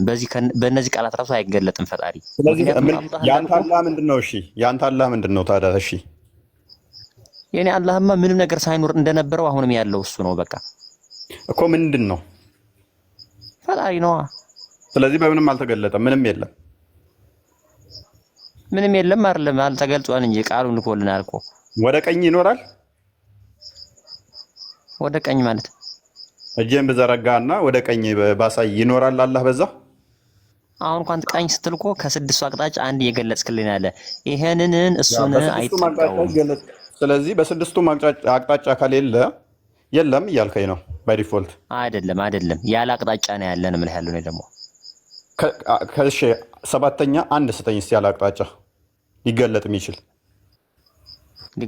ፈጣሪ ብቻ ነው። ያለ አቅጣጫ ሊገለጥ የሚችል ፈጣሪ ብቻ ነው። ይሄ ደግሞ ማወቅ አንችልም እኛ። ማስረጃ እስቲ ሰባተኛ አለ የሚል ማስረጃ አንድ ስጠኝ። እኔ ሰባተኛ አለ እኮ አልኩህ። ምን ነው ሰባተኛ እኮ አደረከው አንተ። በስድስቱ አይገለጥም አልከኝ። ልብ በሉ በስድስቱ ማለት ምን መሰላችሁ? ወደፊት የለም አለ። ቀጥ ብላችሁ ቆሙ።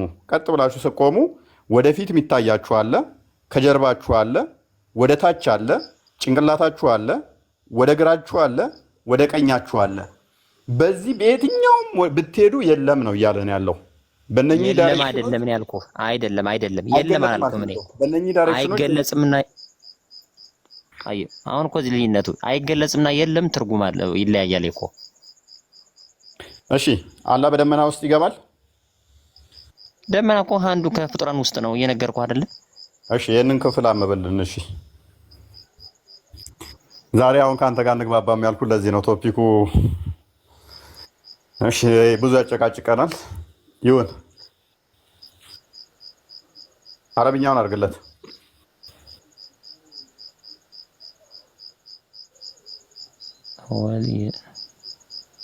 ولينظروا وأن إلى أن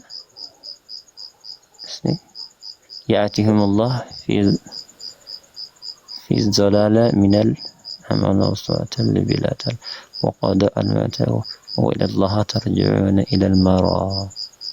እሺ ማሂ እስቲ አንዴ ልኛው ፈስሪን ማሂ እንትን ትይልናለሽ ይመችሻል ማሂ እስኪ አማርኛ ሳይ ችግር የለውም አማርኛ ሳይ እስኪ አንብቤዋለሁ እሱን ኦኬ ቀጥል ሚለው ማለት ነው አላህ ቅጣቱን እና መላእክቱን ከደመና በሆኑ ጥላዎች ውስጥ ሊመጧቸው እንጂ አይጠበቁም። እሺ አላህ በምን ውስጥ በደመና ውስጥ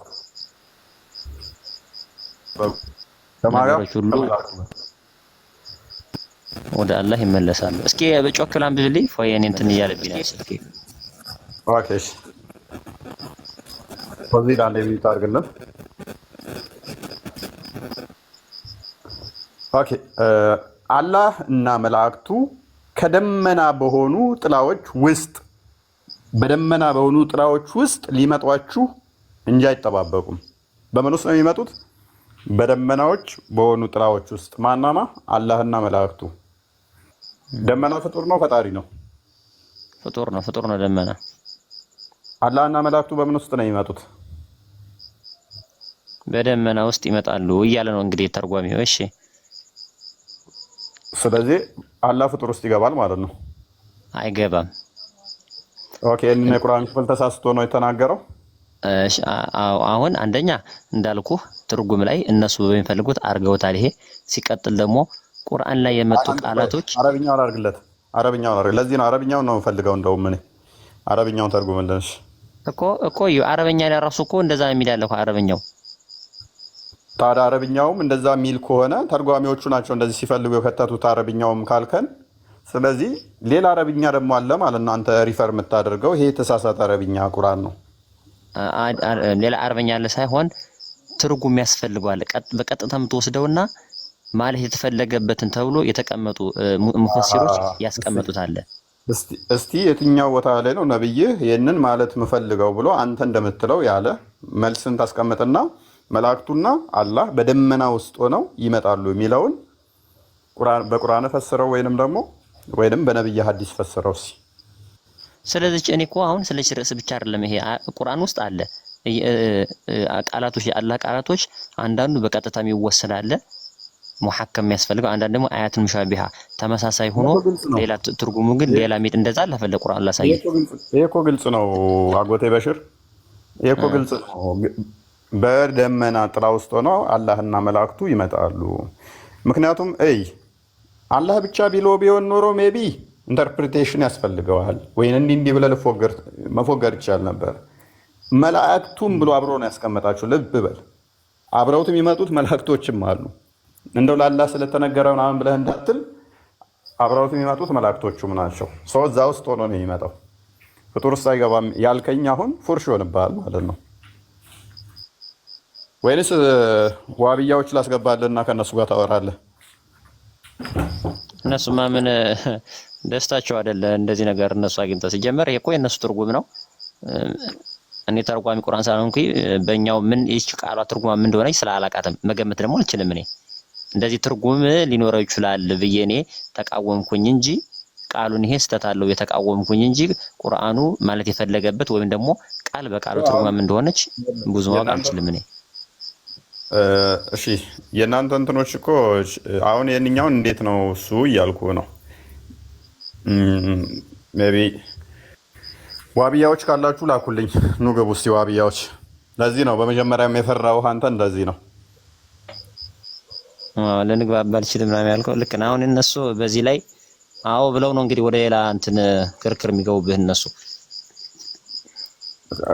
ከእነሱ ጋር አሁን አርጉመንት መስራት እንችላለን። አንተም ከአንተ ጋር መቀጠል እንችላለን። ግን ምንድነው እንትን መዳረቅ ነው የሚሆነው። መረጃ እንደማታመጣልኝ አውቃለሁኝ የእናንተን እይታ ስለማውቀው የአባሾቹ ትንሽ እንትን ስለሚል መረጃ ግን አታመጣም። አንተንም ቢይዝ ሰው መረጃ አታመጣም። ግን እንደዚህ እንደዛ ነው ብለህ ነው የምታልፈው። እሱማ መረጃ ማመጣለሁ። አሁን ባለፈው የጠየቀ መረጃ እኮ አምጥቼ ነበር ማግኘት አልቻልንም እንጂ ምን ስለ ውሻ ምናምን ጠይቀኸኝ ነበር። ዛሬ ታመጣልኛለህ? ሐዲስ ላይ ያመጣህ እንደዛ የሚል? አዎ ምን ሐዲስ ላይ ሐዲስ ላይ ውሻ ነጃሳ አይደለም ቃል ዑላማ ምናምን ሊሆን ይችላል። የሐዲስና ቁርአን ላይ ግን ስለ ውሻ ነጃሳ መሆኑ የተቀመጠ ነገር የለም ማስረጃ ምናምን ብለህ ነበር ባለፈው። ቁርአን ላይ ነጃሳ አይሆንም ይሆናል ሳይሆን ጥያቄያችን አፍንጫው ላይ ሚዩት አንዴ ወዚህ አፍንጫው ላይ ቆሻሻ አለበት በዛ ምክንያት ነው ነጃሳ የሆነው አልከኝ። አፍንጫው ላይ ውሻ ቆሻሻ አለበት የሚለውን ሐዲስ ነበር የጠየቁ እኮ እኔም እኮ እሱ ነው ያልኩህ። አፍንጫው ላይ ያለችው ነገር ከነካች መታጠብ እንዳለበትና ቆሻሻ እንደሆነ ያስቀምጣል። ስለመታጠብ ሌላ ጉዳይ ነው። ስለመታጠብ ሌላ ነው። 7 ጊዜ ጠቡ ሚል አለ። እሱን አይደለም የጠየቁኝ። እፎይ በሳይንስ ተረጋግጧል እኮ ነገር በሳይንስ ተረጋግጧል ይባላል። ምኑ የውሻ አፍንጫ እርጥበት ስላለው ጀርሞችን ስለሚይዝ በአፈር እንጂ አይለቅም። በአፈር እንጂ ቆይ አብዱልፈተና ፖዚል ሜቢ ይውጣና ግባ። ድምጽ በጣም እንትን ይላል ይረብሻል። የኛ ጥያቄያችን የውሻ የተሰጠበት ትዕዛዝ በጣም ማይገናኝ ነው። ምክንያቱም ውሾቹን በከለር ለይቶ ነው። የቀይና የጥቁር ውሻ አፍንጫ ልዩነት የለውም። ሰው ነብዩ የጥቁር ውሻ ነው ያለው። ጥቁር ውሻ ከቀይ ውሻ የሚለይበት የለም። ስታመጣልኝ መረጃ ምንድነው? የጥቁር ውሻ ከቀይ ውሻ ይልቅ አፍንጫው ላይ ጀርም እንዳለበት ነብዩ የተናገረበትን ካመጣህልኝ፣ ከዛ ሳይንስ ካረጋገጠ ደግሞ አብዱል ፈተናን ጨምርና ሁለታችሁንም ጨምቂያችሁ እንደማታመጡ ስለማቅ ማለት ነው። አብዱል ፈተና እንደማታመጣ ስለማቅ። ምክንያቱም ጥቁር ውሻ ከቀይ ውሻ ይልቅ ሴጣን ነው ብሎ ነው የተናገረው እንጂ ነብዩ እኔ እኮ የተባለውን ነው። እኔ ውሻ ነብያችን ውሻና አህያ የሚጠሉበት ምክንያት እኔ አውቃለሁ። ላይክ ውሻና አህያ ወሲብ ነገር እንትን ስለሚሉ በሚስቶቻቸው ፊት እንደዛ እንትን ስለሚሉ ነው ነብያችን ውሻና አህያን የጠሉት እንጂ እኔ ቀደም ያልኩ የሚባለውን ነገር ነው የነገርኩ። አይ እሱማ ችግር የለውም። እኔ ጋር አትምጣ እዛው። ሲቀጥል ደግሞ የጥቁር ውሻ ነው ነጃሳው ብዙ የቀይ ትንሽ ነው እኮ አልተባለም። አንተ ራሱ የነገርከኝ ሐዲስ ባለፈው ብሏል። የዛን ዕለት እኮ ብዬሽ ነበረ። አፍንጫው ላይ ነው ስትለኝ ይገደል ነው ያልከኝ። ጥቁር ውሻ ፕሊስ ቆይ ያው ባክቴሪያ አለበት የለበትም ከሆነ ለምን እዛ ትሄዳለህ? ለምን ሳይንስ ጋር ትሄዳለህ? እኔ መሰክርላለሁ። እንኳን ውሻ ጋርና እኔ ራሱ አፌን እንትን ብትለው ብዙ ባክቴሪያ አለብኝ። እጃችን፣ ሰውነታችን ኤቭሪቲንግ ባክቴሪያ የሌለብን ቦታ የለም። ግን ሁሉ ባክቴሪያ ይገለዋል። የኔና አንተ አፍ ላይ ራሱ በጣም ብዙ ባክቴሪያ አለ። ባክቴሪያ አለበት የለበትም ይሄ አሟግተንም ማለት ነው። ነገር ግን ነብይህ ለይቶ ጥቁር ውሻ በመጀመሪያ ዘወል ውሾች እንዲገደሉ አዋጅ አወጀ። ቀጣይ ደግሞ ዘሆል ጥቁር ውሾች እንዲገደሉ አዋጅ አወጀ። ቀጠልና ደግሞ አይናቸው ላይ ስፖት ያለባቸውን ግደሉ አለ።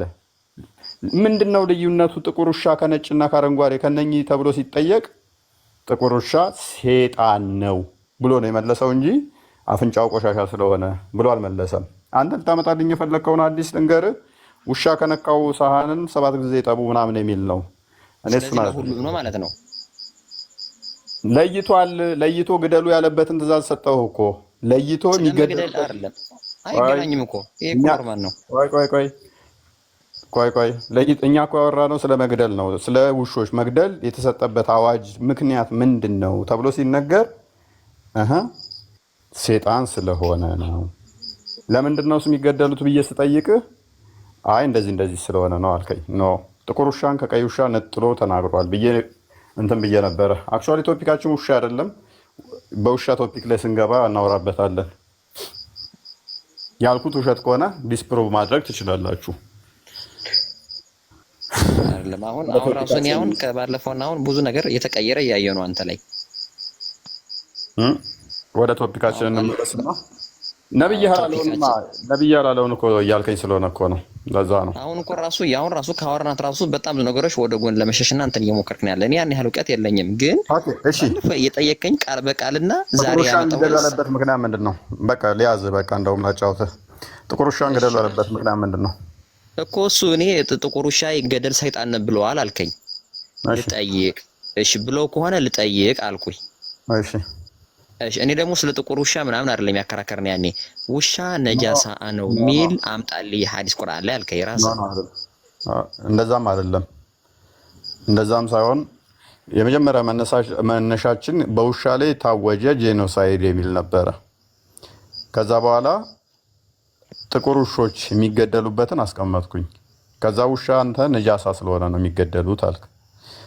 ኦኬ ምንድነው ነጃሳው ስለ አፍንጫው ላይ ባክቴሪያዎች ስላሉ አልከኝ። በዛ ምክንያት ነው አልከኝ። ነው በዛ ምክንያት አይደለም። እኔ የሚገደልበትን ምክንያት ስለማውቀው ከዛ እንደውም ነገርኩ ለ15 ቀን ያህል መገለጥ መጣልኛል ብሎ ተደብቆ ከዛ በኋላ በማግስቱ ዘወል ውሾች እንዲገደሉ አዋጅ እንዳወጀ መልስ የቀረብኝ መልአክ ቤቴ ውስጥ አይገባም ብሎ እንደሆነ ምናምን ነገር አንሳውልህ ማለት ነው። እና ከዛ ስለሆነ እሱ እንደዛ ብዙ ነገሮች ይልሃል። ከዛ ግን ርዕሱ የሚገደልበት ሳይሆን ስለ ባክቴሪያ ምናምን ያለ ስለሚገደል ደግሞ ችግር የለም አጣርቼ እነግርሃለሁ። በደንብ አልሰማህም ማለት ነው። እሺ ወንድሜ ጭራውስ ጭራውም እኮ ነጃሳ ነው። ምክንያቱም ማንኛውም አካሉ ነው እንጂ ነጃሳነቱ ይኸውልህ ማንኛውም አካሉ ነው። ሲጀመር ውሻን ሲጀመር ነጃሳ ነው የሚል ደረጃ ራሱ እኮ መድረስ አትችልም እኮ። ምክንያቱም ለምን መሰለህ እንዳታሳድግ ተብለሃል። ካሳደግከው በየቀኑ መቶ መልካም ስራ ይቀነስብሃል። ውሻ ካሳደግ ቆይስ አሁን እንደዛ እያወራሽ ቆይኝና መቶ ስራ መልካም ስራ ይቀነሳል። ውሻ የምታሳድግ ከሆነ መቶ ስራ በየቀኑ መልካም ስራ የሚቀነስ ከሆነ ውሻ መጀመሪያውኑ እንድታሳድግ አልተፈቀደልህም። ነጃሳ ነው አይደለም ብለህ የምታወራው እኮ እንደውም ከሴት ጋር እንደመድበህ ልክ አንድ ወንድ ሴትን እንደሚነካ ተነጅሳለህ ንጅስም እንደምትለው አይደለም። ምክንያቱም መቶ መልካም ስራህን ይቀንስብሃል ውሻ ራሱ ካሳደግ በየቀኑ ማለት ነው። ውሻ ቤትህ ካለ መልአክ አይገባም። ስለዚህ መልአክ አይገባም ማለት አንተ ምንድነህ? አብሮህ ውሻ የሚጓዝ ከሆነ አብሮህ መልአክ አይጓዝም። አንተ ምንድነህ? ራስህን ፈትነው።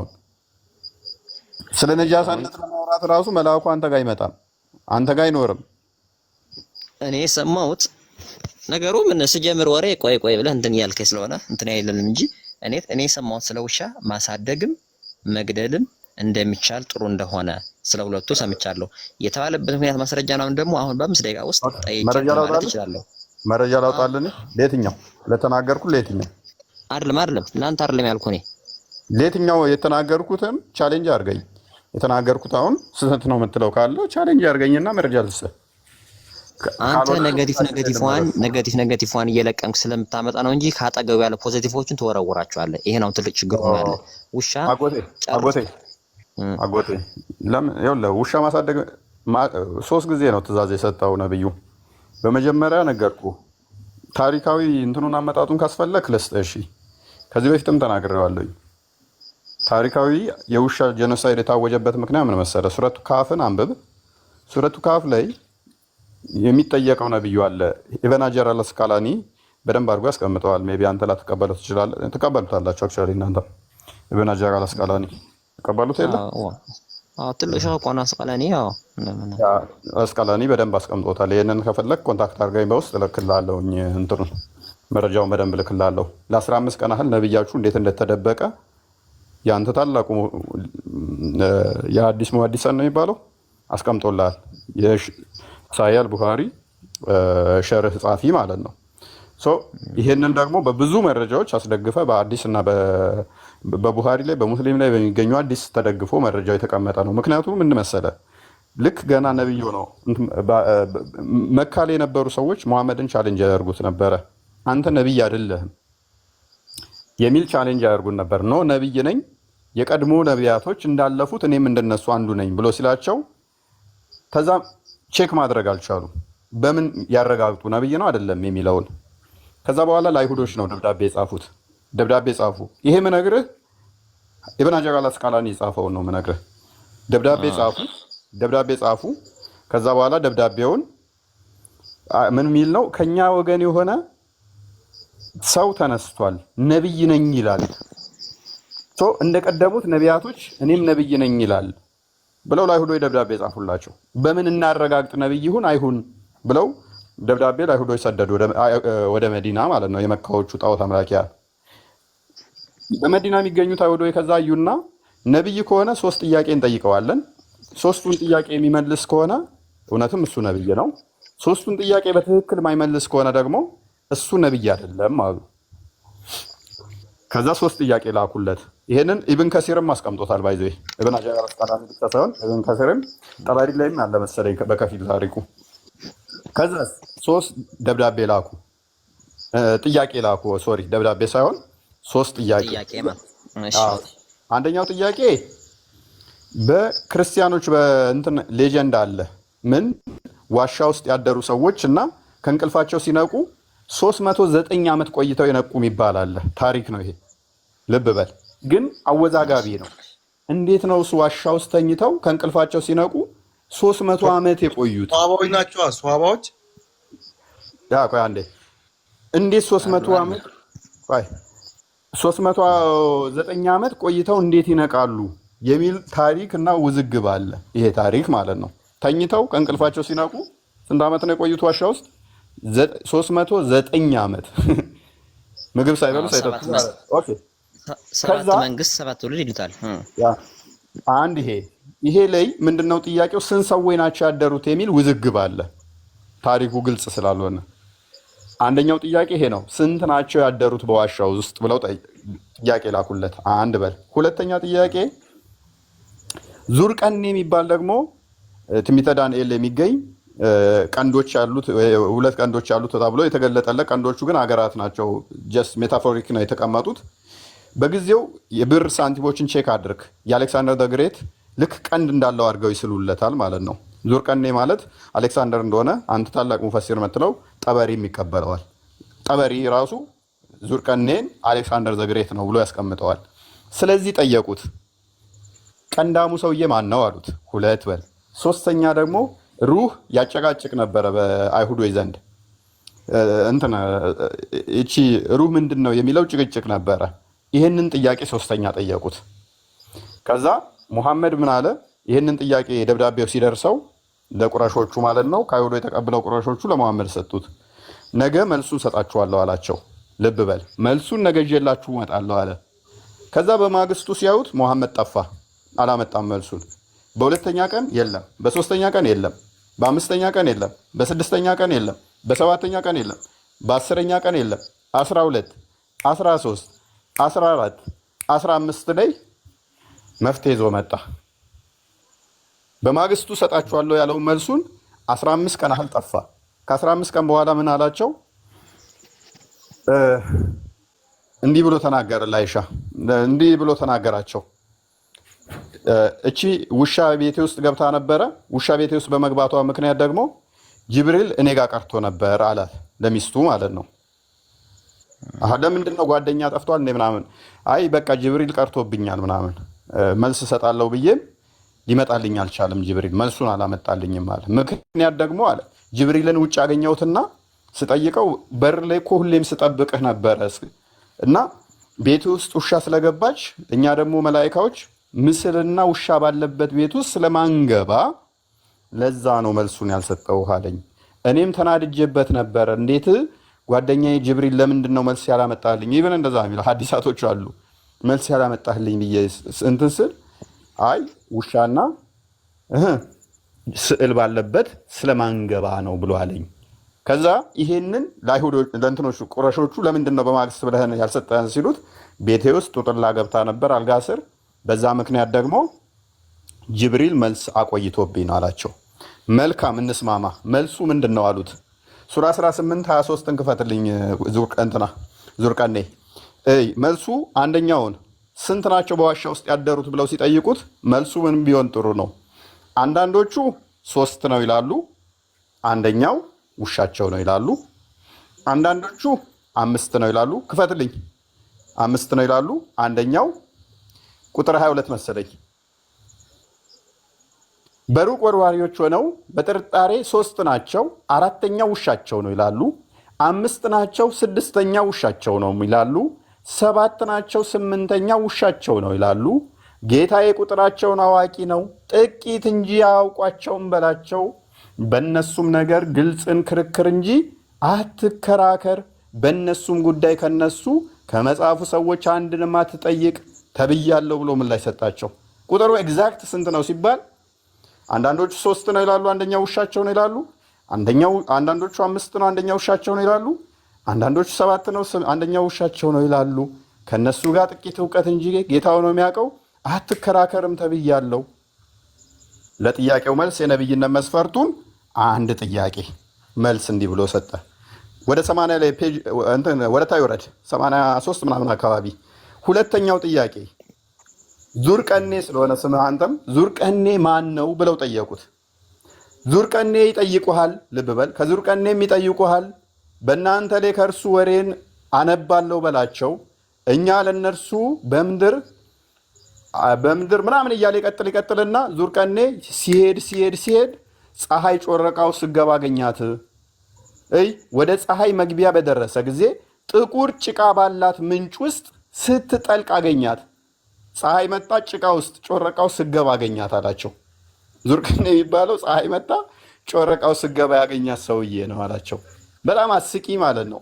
ይሄንን ሙፈሲሮችን ናራዚን ስትመለከታቸው አሳዎቹ ውሃ ውስጥ ያሉት እንደሚበስሉ በምድር ያሉት መጠለያ እንዳጡ ፀሐይዋ መታ እንደምታቃጥላቸው እዛ ቦታ የሚኖሩ ሰዎች ሮጠው ፀሐይ ስትመጣ ዋሻ ውስጥ እንደሚደበቁ ፀሐይዋ ደግሞ ጮረቃ ውስጥ እንደምገባ ልክ ጮረቃው ስገባ ደግሞ ምግባቸውን ለመስራት ወጥተው እንደሚሰሩ ልክ ፀሐይ ስትወጣ ደግሞ ሮጠው እንደሚደበቁ ምናምን ነገር እንደገና አሳ ማብሰል ከፈለጉ ከውሃ ውስጥ አውጥተው ልክ ፀሐይዋ ስትመጣ ወደ ሰማይ ሲወረውሩ አሳው በስሎ እንደሚወርድ ፀሐይ ስትመጣ ይሄ ነው ዙርቀኔ ብሎ ነገራቸው።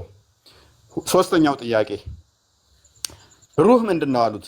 1785 ክፈተው። ሩህ ምንድነው ላሉት ደግሞ ከሩህም ይጠይቁሃል። ሩህ ከጌታ ዘንድ ብቻ ነው በላቸው።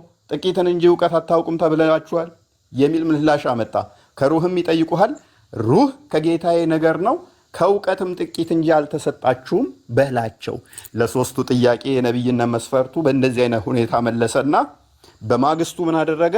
ዘሆል መዲና ላይ የሚገኙት ውሾች እንዲገደሉ አዋጅ አወጀ። ከዛ በኋላ ምን አደረጉ ሰሃባዎቹ?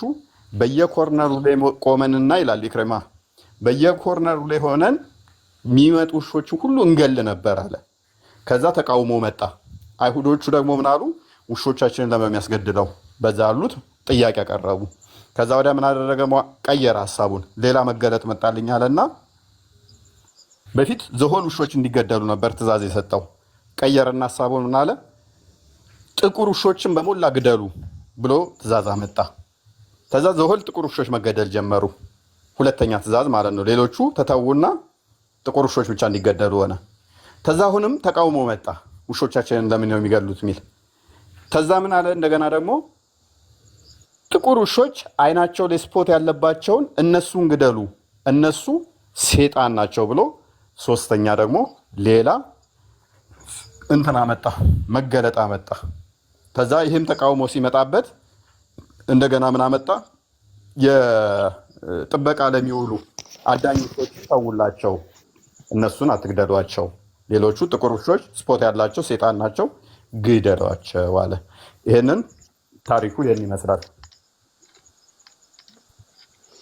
እሺ አሁን የሶስቱም ጥያቄ መልሱን አሁን እንኳን ባስረዳህ መንገድ ያረዳድ ግንዛቤ ከኔና ካንተ እንደሚለያይ ታውቃለህ።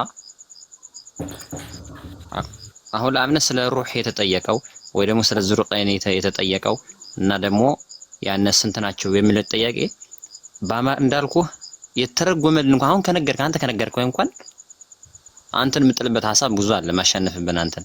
ምክንያቱም የአማርኛ አንተን ነው ምንም አታሸንፈኝ። እሺ ችግር የለውም። ስለ ሩህ ልንገርህ ምን ነው የሚል ከአላህ የተሰጠ ነው። ይሄንን እናንተ ማወቅ አትችሉም በላቸው አይደል የሚለው። እሺ ግልጽ እኮ ነው። በቃ ምን አለው ሩህ ምንድነው ብሎ ጠይቀውት አጎቴ እነሱ እኮ ጠየቁ። ምንድነው ብለው ሲጠየቅ አንድ ሰው ደምሳሽን ሄደ ፈጣሪህ ምንድነው ስትለው አምላኬን ጠይቀው እናንተ አታውቁም ብሏችኋል። ይሄ መልስ ሊሆን አይችልም። ቆይ ሄድክና ጠየቀው ምንድነው ስትለው አምላኬ አንተ አታውቅም ብሏል። እሱ ነው የሚያውቀው፣ አምላኬ ነው እንጂ የሚያውቀው እናንተ አታውቁም ብሏችኋል። ይሄ መልስ አይደለም የሚለውን አጎይ ቆይ አንተ መልስልኝ። ሩህ ምን ማለት ነው? አንተ ነገር ችግር የለውም። ይኸውልህ ተናጋሪው አላህ እኮ ነው። አላህ ራሱ እኮ ነው እንደማያውቁ እንትን እያለ ያለው አይደለ? ሶ መልስ መሆን ያለበት ምንድነው? እንዲህ ብሎ ዲፋይን ማድረግ ነው እንጂ ተነገረ እኮ ዲፋይን ተደረገ እኮ። ይሄ እኮ አዳም ሄደ ደምሳሽን የሆነ ጥያቄ ጠየቀው። ደምሳሽን ስትጠይቀው ለተጠየቀው ጥያቄ ስትጠይቀው አይ አምላኬ ነው እንጂ የሚያውቀው እናንተ አታውቁም የሚል እዞ መልስ መምጣት መልስ ከሆነ የትኛውም ሃይማኖት ጋር ሄድ፣ ሁሉም ሃይማኖት ትክክል ይሆናሉ። ምንም ነገር ጠይቃቸው፣ የጠየካቸው ምን ብለው ይመልሱልሃል? አምላካችን ነው እንጂ የሚያውቀው አንተ አታውቅም ይሉሃል። አለቀ። ቁጥራቸው ስንት ነው አሉት። አንዳንዶቹ 3 ነው ይላሉ፣ አንደኛው 4 ውሻ ነው። አንዳንዶቹ 5 ነው ይላሉ፣ አንደኛው ውሻቸው ነው። አንዳንዶቹ 7 ነው ይላሉ፣ አንደኛው ውሻቸው ነው። አዋቂው አላህ እንጂ እናንተ አታውቁም በላቸው። ይሄ መልስ አይሆንም። ስንት ነው ብለው ነው ኤግዛክት ቁጥር የጠየቁት። እሺ ቆይ ችግር የለም። መጀመሪያ ከሩሁን ጨርስ። ይሄ ሁሉ ዙሪያ ጥምጥም ከመሄድ ቁጥራቸው ምን ማለት ነው ይሄን ያህል ናቸው ብሎ መጨረስ ይችል ነበር አላህ። ግን የሚፈልገው ነገር ካለውስ የሚፈልገው ነገር ካለስ አሁን ቁጥር ግልጽ አድርጎ መመለስ እኮ ይችላል የፈጣሪ የሚያደርግ ግን የሆነ ሌላ ታርጌት ካለውስ? ሰዎች እኮ ቻሌንጅ እያደረጉ ያሉት እኮ ይሄ አካል ነብይ ነው አይደለም፣ በመልሱ እናውቃለን ብለው ነው። እሱማ እናውቃለን። አሁን እኮ በቃ ትክክል መልስ እኮ የተመለሰ ይሄ እንደዚህ ይላሉ። ይሄ ነገር ግን ማያስፈልግ ከሆነ እናንተ ይሁን በቃ ትክክል ይሁን። ምክንያቱም የሰዎቹን መልስ ነው የሰጣቸው እኮ የሰዎቹን ውዝግብ ነው መልሶ አላህ ራሱ ውዝግብ ውስጥ ሆኖ አንዳንዶቹ 7 ነው ይላሉ። ኦኬ እናንተው 7 ነው የሚሉ አሉ። ኦኬ አንደኛው ውሻችሁ ነው ትላላችሁ፣ ትክክል። አንዳንዶቹ ደግሞ 3 ነው ትላላችሁ፣ አንደኛው ውሻችሁ ነው ትላላችሁ። እሺ አንዳንዶቹ ደግሞ 5 ነው ትላላችሁ፣ አንደኛው ውሻቸው ነው ትላላችሁ። እሺ እኔ ነኝ የማውቀው። ኤግዛክት ቁጥሩን ተናግረህ ጠቡን መፍታት ነው እንጂ እኔ አውቃለሁ ስላልክ ታውቃለህ ማለት አይደለም። እሷ ልክ ነህ። ሲጀመር ይሄ ታሪኩ አንተ እቺን ከተጠየቀ በኋላ የመለሰውን መልስ እንደዚህ ነው ያልከኝ አሳይተኸኛል። የጠየቁት ደብዳቤ የላኩት ምናምን የሚለው ግን ምናልባት ይሄ ነገር ረብሻ ከመጣ በኋላ እንደዚህ እያሉ ነው ያሉና እንደዚህ ይላሉ። ስለዚህ ግን ይሄ ግን የሚያውቀው ፈጣሪ ነው፣ እረፏት ጨቃጨቁ በላቸው ብለ ሊሆን ይችላል። አንድ ይሄ ካንተ የሰማሁት እንጂ የጠየቀ እንትን አላሳየኸኝም። ቆይ እንደጠየቁት እኮ ሩህንም ይጠይቁሃል አለ። አንድ በል ጠይቀውት እንደሆነ አስቀምጦታል። ቁጥር 80 ከዙር ቀኔም ይጠይቁሃል አለ። ስለጠየቁት አስባበ ነዙሎቹንም መመልከት ትችላለህ። ተፍሲሮችህን በሞላ መመልከት ትችላለህ። በሞላ ጠበሪን ትቀበለዋለህ። ተመልከት። ጠበሪን ያቀበለዋለሁ። አሁን ይጠይቁሃል እኮ ለወደፊት መሰለኝ። ከዙር ቀኔም ይጠይቁሃል። ስለጠየቁት አይደለም ትለኛለህ። ጠይቀውት ነው መልስ የመጣው። ማስረጃ ችግር የለውም። እንደዛ ብለው በጠየቁት ሰዓት 15 ቀን ቆይቶ እንደመለሳቸው ማስረጃ ያሳየኝ። ስለ 3ቷ ጥያቄ ማለት ነው። ምን ብዬ ነገርኩህ ቀደም? አንተማ ነግረኸኛል እኮ ሰምቻለሁ እኮ እኔ። ግን አሁን ይሄን ጥቅስ የመጣበት ምን ብዬ ነገርኩህ? ከምን ጋር የተያዘ ነው አልኩህ? ማን አስቀምጦታል ይሄንን አልኩህ? እሱማ ነግረኸኛል እኮ ኪታቡን እንደዚህ ነው ጽፎታል ብለኸኛል። ግን አላሳየኸኝም። ነኝ መስቃላኒ እንደዛ ብሎ አስቀምጦልሃል አላልኩም? አሳየኝ። 3ቷን እንደዚህ ነው እንደመለሰ። ኦኬ ካሳየው እስልምናን ለቀህ ትወጣለህ? በጭራሽ አልለቅም። ታዲያ ለምን ዝም ለፋው? አዎ ጎበዝ። ለምን የምለፋው? ደስ ይላል። አንደኛ አሁን እንኳን ራሱ ከአንዷ መረዳት ያልቻለ ቆይ ምክንያቱም እዚህ ጋር ይጠይቁሃል እያለው ነው አልጠየቁም ይለኛል። አንደኛ። ሁለተኛ ታሪኮቹን እንዳለ ነገርኩህ እኮ እኔ አሁን መረጃውን ከፍቼ አሳያለሁ፣ ችግር የለብኝም። ይሄ ሁሉ ውስጥ የሚያስረዳው እኮ ታሪኩ ፍሎውን ራሱ ጠብቄ ስለማውቀው ነው። ከአንዴም ሁለቴ ላይቭ ገብቼበታለሁ። ይህንን ቶፒክ ማንም ሊሞግተኝ አልቻለም። ማንም ሊሞግተኝም እንደማይችል አውቃለሁ። አርቲክል ጽፌበታለሁ። ነሰሰሪ ከሆነ በትንላችኋለሁ። አርቲክል የጻፍኩበት ስለሆነ እንደ እጅ መዳፊ አውቀዋለሁ ታሪኩን ማለት ነው። እንደ እጅ መዳፌ ተውስጥ እጅ መዳፌ በላይ አውቀዋለሁ። እኔ እኮ አንተንም ትነግረኛለህ እኮ ማለቁ ታሪኩን ለኮ አንተንም መማር ያለህ አሁን እስካሁን እኮ እኔ ይሄ እንደዚህ ነው አውቃለሁ ብዬ እንትን አልገባሁብህም እኮ። ለዛ እኮ ነው እያልኩ ያለሁት። ምንድነው እሱ ምንም መረጃ ሳታመጣ ምንም ሳሞግተኝ አሁን ልትከራከረኝ ስሞክር ከአንተ በሰማሁት ነው እንግዲህ ብዙ ስህተት እያገኘሁ ያለው። ኦኬ ለአንተ ስህተት ይሆነ ኢስ ፋይን። ምክንያቱም ሰዎቹ የጠየቁት ስንት ነው ቁጥራቸው ስንት ነው ብለው ጠየቁት። አንዳንዶቹ 3 ነው አንደኛው ውሻቸውን ይላሉ። አንዳንዶቹ 5 ነው አንደኛው ውሻቸውን ይላሉ። አንዳንዶቹ 7 ነው አንደኛው ውሻቸውን ይላሉ። ኦኬ ለአንተ ይሄንን አላህ ነው የሚያውቀው እናንተ አታውቁም በላቸው ብሎኛል ብሎ መልስ ማምጣት እነሱ ነብይ ለመሆኑ ማረጋገጫ ብለው ጠየቁት። ስንት እንደሆኑ ከነገረን ቁጥራቸውን ኤግዛክትሊ ነብይ መሆኑን እናውቃለን አሉ። አላህ ደግሞ አይ እኔ ነኝ የማውቀው እናንተ አታውቁም ብሏል። ከነሱ ጋርም ደግሞ እንዳትከራከር፣ ለምን ከተከራከረ ያሸንፉታል። ስለዚህ ምን እንዳትከራከር ተብያለሁ። እሱ አንተ እኮ እንደዛ ምትል ያለ ፎይ አሁን ትልቁ ችግር እዚህ ላይ እኮ ነው። አየኸው አንተ የምትፈልገው ነው ምትል ያለ ክፈተው እንትና ዙርቃኔ ክፈተው። ጥያቄው የጠየቋትና የተመለሰው መልስ አምጣልኝ። እሺ ፕሊስ አንተ ነህ ይለኛል። እኔ ክፍሉን ነው እያልኩ ያለሁት። መልስልኝ ቁጥር 22 ላይ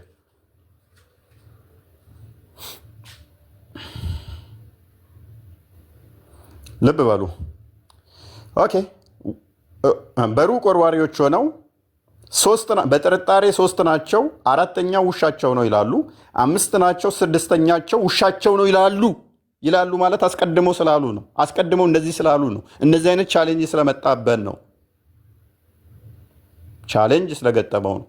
5 ናቸው፣ 6ኛው ውሻቸው ነው ይላሉ። 7 ናቸው፣ 8ኛቸው ውሻቸው ነው ይላሉ። ጌታዬ ቁጥራቸውን አዋቂ ነው፣ ጥቂት ሰው እንጂ አያውቋቸውም በላቸው። በእነሱ ነገር ግልጽን ክርክር እንጂ አትከራከር። ተከራከር ነው የሚለው። በእነርሱ ነገርን ግልጽን ክርክር እንጂ ጠልቀህ አትከራከር። ከነርሱም በእነሱም ጉዳይ ከነሱ ከመጽሐፉ ሰዎች የመጽሐፉ ሰዎች ማናቸው? አይሁዶችና ክርስቲያኖች። አንድንም አትጠይቅ። ዘጋው። አሁን ምንም የማይጠይቃቸው ከሆነ እንዳትከራከር ታዝዣለሁ ካለ ለጠየቁት ጥያቄ በቃ ዘጋው። መልሱን አላህ ነው የሚያውቀው። አንዳንዶቻችሁ 3 ነው ትላለህ፣ አንዳንዶቹ 7፣ አንዳንዶቹ 5። አላህ ነው የሚያውቀው። አትከራከር ተብያለሁ። ከእናንተ ጋር ምንም አልጠይቃችሁም። እንዴ ዘጋው እኮ በቃ አለቀ። ፔሬድ። ወደ ቶፒካችን ባክ እናድርግ። አክቹዋሊ ይህንን ነሰሰሪ ከሆነ እንደዚህ አይነት ጉዳይ ከፈለግ ሜይ ቢ አርቲክል ስለጻፍኩበት ሰጥሃለሁኝ፣ ታነበዋለህ። ቶፒካችንን ሽፍት አድርገን ስለዚህ ገባን። እኔ በዚህ ወራቶች ውስጥ ስለ አላህ ብቻ ነበር ማውራት የምፈልገው።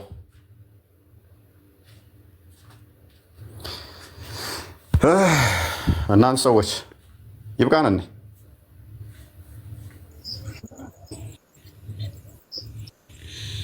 አሪፍ መልስ እስኪ ተቀበል። አንድ ሁለት ሰው ደከመኝ በቃ እንደውም ልተኛ። መተኛትም ጥሩ ነው። እናንተ ሰዎች አብዱል ፈተና አጎቴ ወየ ይኸውልህ ሙከረምን አስገብቼልሃለሁ። ስለ አላህ አውሩ፣ ስለ ደመናው። እንዴ ሙከረም የማይጎትተናል እንዳይስብህ።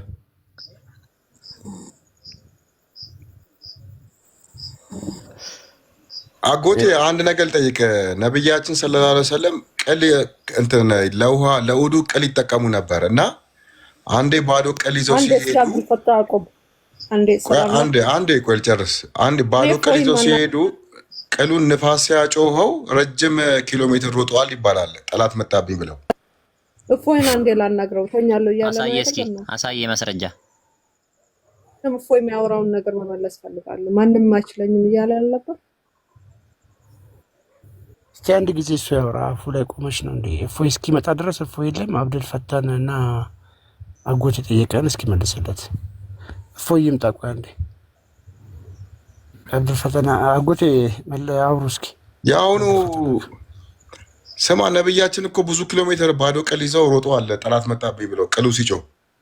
አሳየ ማስረጃ አልኩህ እኮ እንደዛ ሚል። አይ አባቴ ነው የነገረኝ።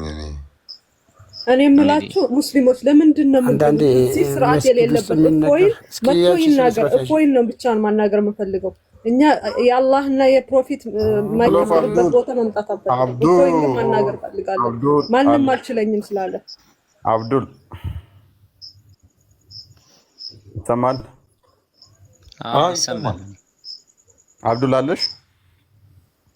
እኔን ነው አብዱል አዎ አለሁ። መልካም። አንድ ሴት ከወንድ እኩል ማውራት ትችላለች በእስልምና? አዎ ትችላለች። እውቀት ነው ዋናው። ኦኬ አሁን ቅድም ስትጠይቅ የነበረው ነው ማናገር የምፈልገው። የካፍን እንትን ነው እያወራ ያለው እሱን ነው ማናገር የምፈልገው። አይ ራስህን በጣም ትክባለህ። እኔ ደግሞ በጣም ትንሽ አድርጌ ነው ማለት። አይ ችግር የለውም። ነብይሽ ግን ሴት ልጅ የአእምሮ ጎዶሎ ነች፣ የወንድ ግማሽ ነች ይላል እና ተሳስቶ ነው ነብይሽ። ኢንተለጀንሲዋ የወረደ ነው ይላል። ሁሉም ረሱል ያሉት እና አላህ ያለው ትክክል ነው። ስለዚህ አንቺ የኔ ግማሽ ነሽ። ያንተማ በፍጹም አልሆነም። ቢካዝ አንተ የመረዳት ችግር አለብህ። ነግሬሃለሁ ባለፈው ታስታውሳለህ። ላይ 3 ሂስትሪ ነው ቀላቅለህ ያወራኸው። አይ ስለዚህ የወንድ ልጅ ግማሽ ነሽ አንቺ አይደለ? በምስክርነት ብትጠሪ ለምሳሌ የወንድ ግማሽ ነው የምትሆኚው። ያው እኛ እንግዲህ ሊሆን ይችላል። ረሱል ያሉት እንትን አይደለም አለ። ረሱል ያሉት እንትን አይደለም ኖ ምክንያቱም ነብይ ትክክል ከሆነ በምንም አልጋጭም። እለፍና የቅድሙ የካህፍን ሰዎች ነው ማናገር የምፈልገው። አይ ነብይሽም አላህም ነው ያሉት ሴት ልጅ አእምሮ ጎደሎ ነች፣ ሴት ልጅ ኢንተለጀንሲዋ የወረደ ነው፣ የወንድ ግማሽ ነው። አምጣ ምስክሩን አምጣ ያለውን ይኸው the prophet said isn't the witness of a woman equal to half of that of a man የሴት ልጅ ምስክርነት የወንድ ግማሽ አይደለምን ብሎ ጠየቃቸው። ነው ሳህ ነው ያ ስለዚህ አንቺ ወንድ ግማሽ ነሽ አይደለ? ሴቶቹ እንዲህ ብለው መለሱ። ሴቶቹ እንደዚህ መለሱ። ቀጣይ ትመልሻለሽ አንቺም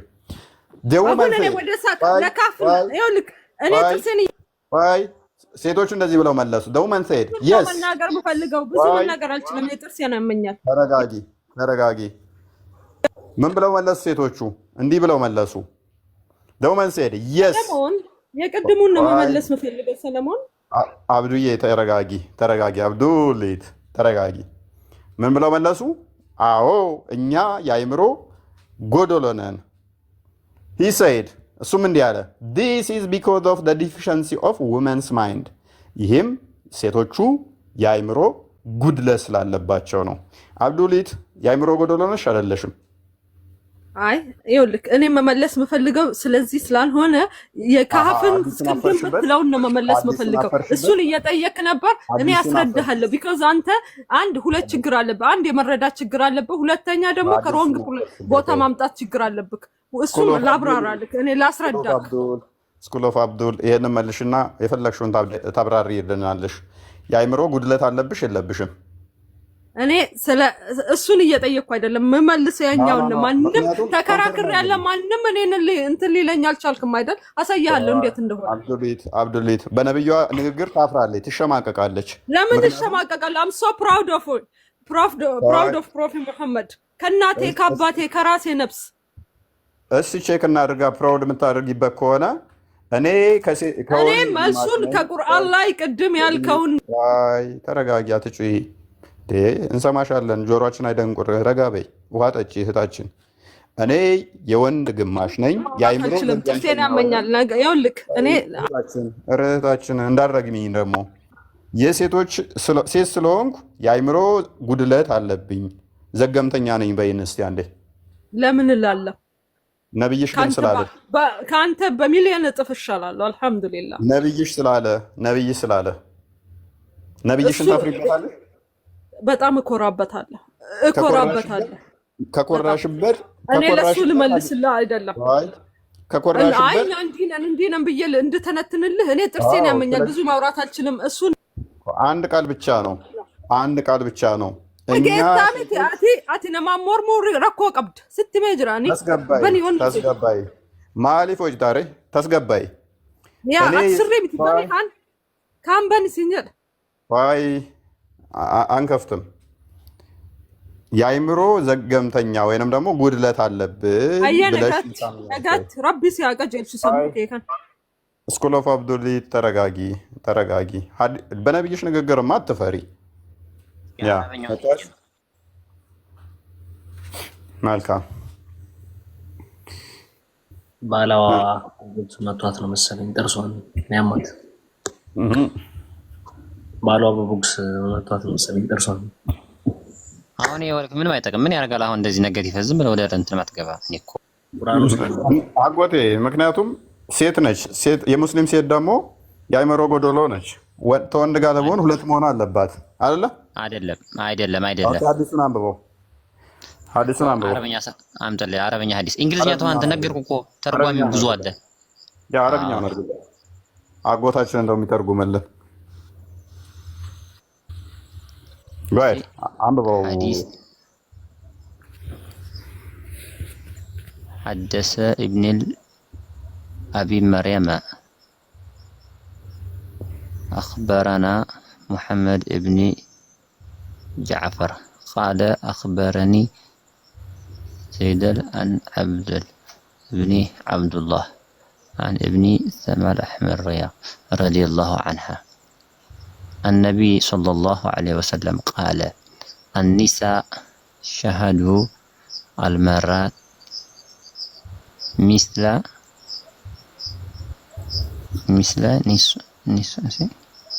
نصف شهيدا رجلا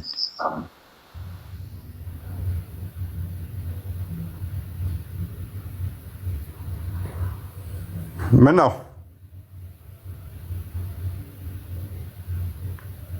አጎቴ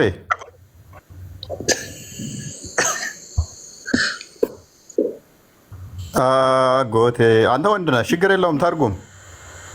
አይዞ አንተን አይመለከትም። የሙስሊም ሴትን ነው የተባለው። አንተ ወንድ ነህ፣ ችግር የለውም ተርጉሙ።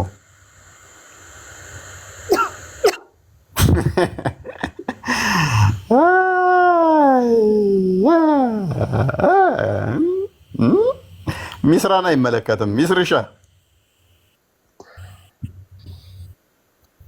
006 ሰዓት ይመለከታል። ሚስራ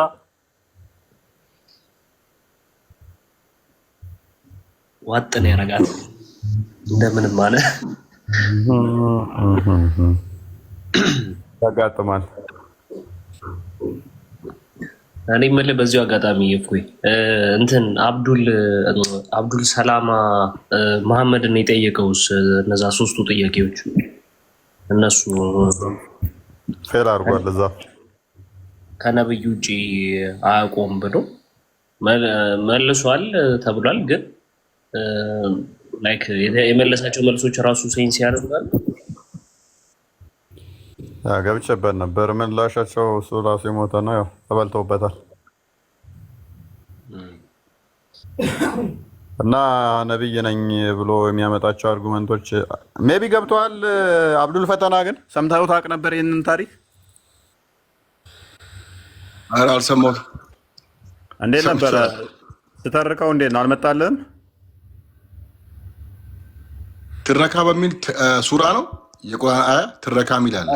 ውሾች አገዳደል፣ ታሪካዊ የውሾች አገዳደል እና ዙርቀኔ የመጣበት የዋሻዎች ያደሩት ስለ ሩህ የተጠየቀበት ፓርቶችን ያስቀመጥኩበት ደለን ዋለኛ ህዝብ የተነቃቃ ተነሳ ትተኛ ጅብ ከሄደ ውሻ እንዳይሆን ጩኸቱ የተዋሕዶ ልጆች አሁን ነው ሰዓቱ። ተዋሕዶ ሃይማኖቴ የጥንት ነሽ እናትና አባቴ ማዕተቤን አልበጥስም ትኖራለች ለዘላለም።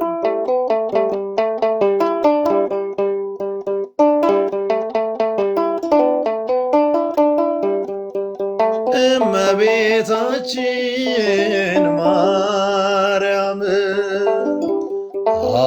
ሀገራችንን ጠብቂልን በምልጃሽ። እመቤታችን ማርያም ሀገራችንን ጠብቂልን በምልጃሽ። ከጠላት ሰይጣን ከገሃድያን ከጠላት ሰይጣን ሰውረሽ እንድኖር እርጂን በምልጃሽ። ከጠላት ሰይጣን ከሃዲያን ከጠላት ሰይጣን ሰውረሽ እንድኖር እርጂን በምልጃሽ እመቤታችን ማርያም ሀገራችንን ጠብቂልን በምልጃሽ ከጠላት ሰይጣን ከሃዲያን ከጠላት ሰይጣን ሰውረሽ እንድኖር እርጂን በምልጃሽ። ዝማሬያችን ይቀበልልን።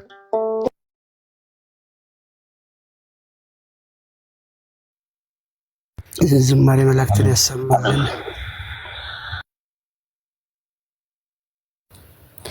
አሜን። ዝማሬ መላእክትን ያሰማልን። በጣም እናመሰግናለን።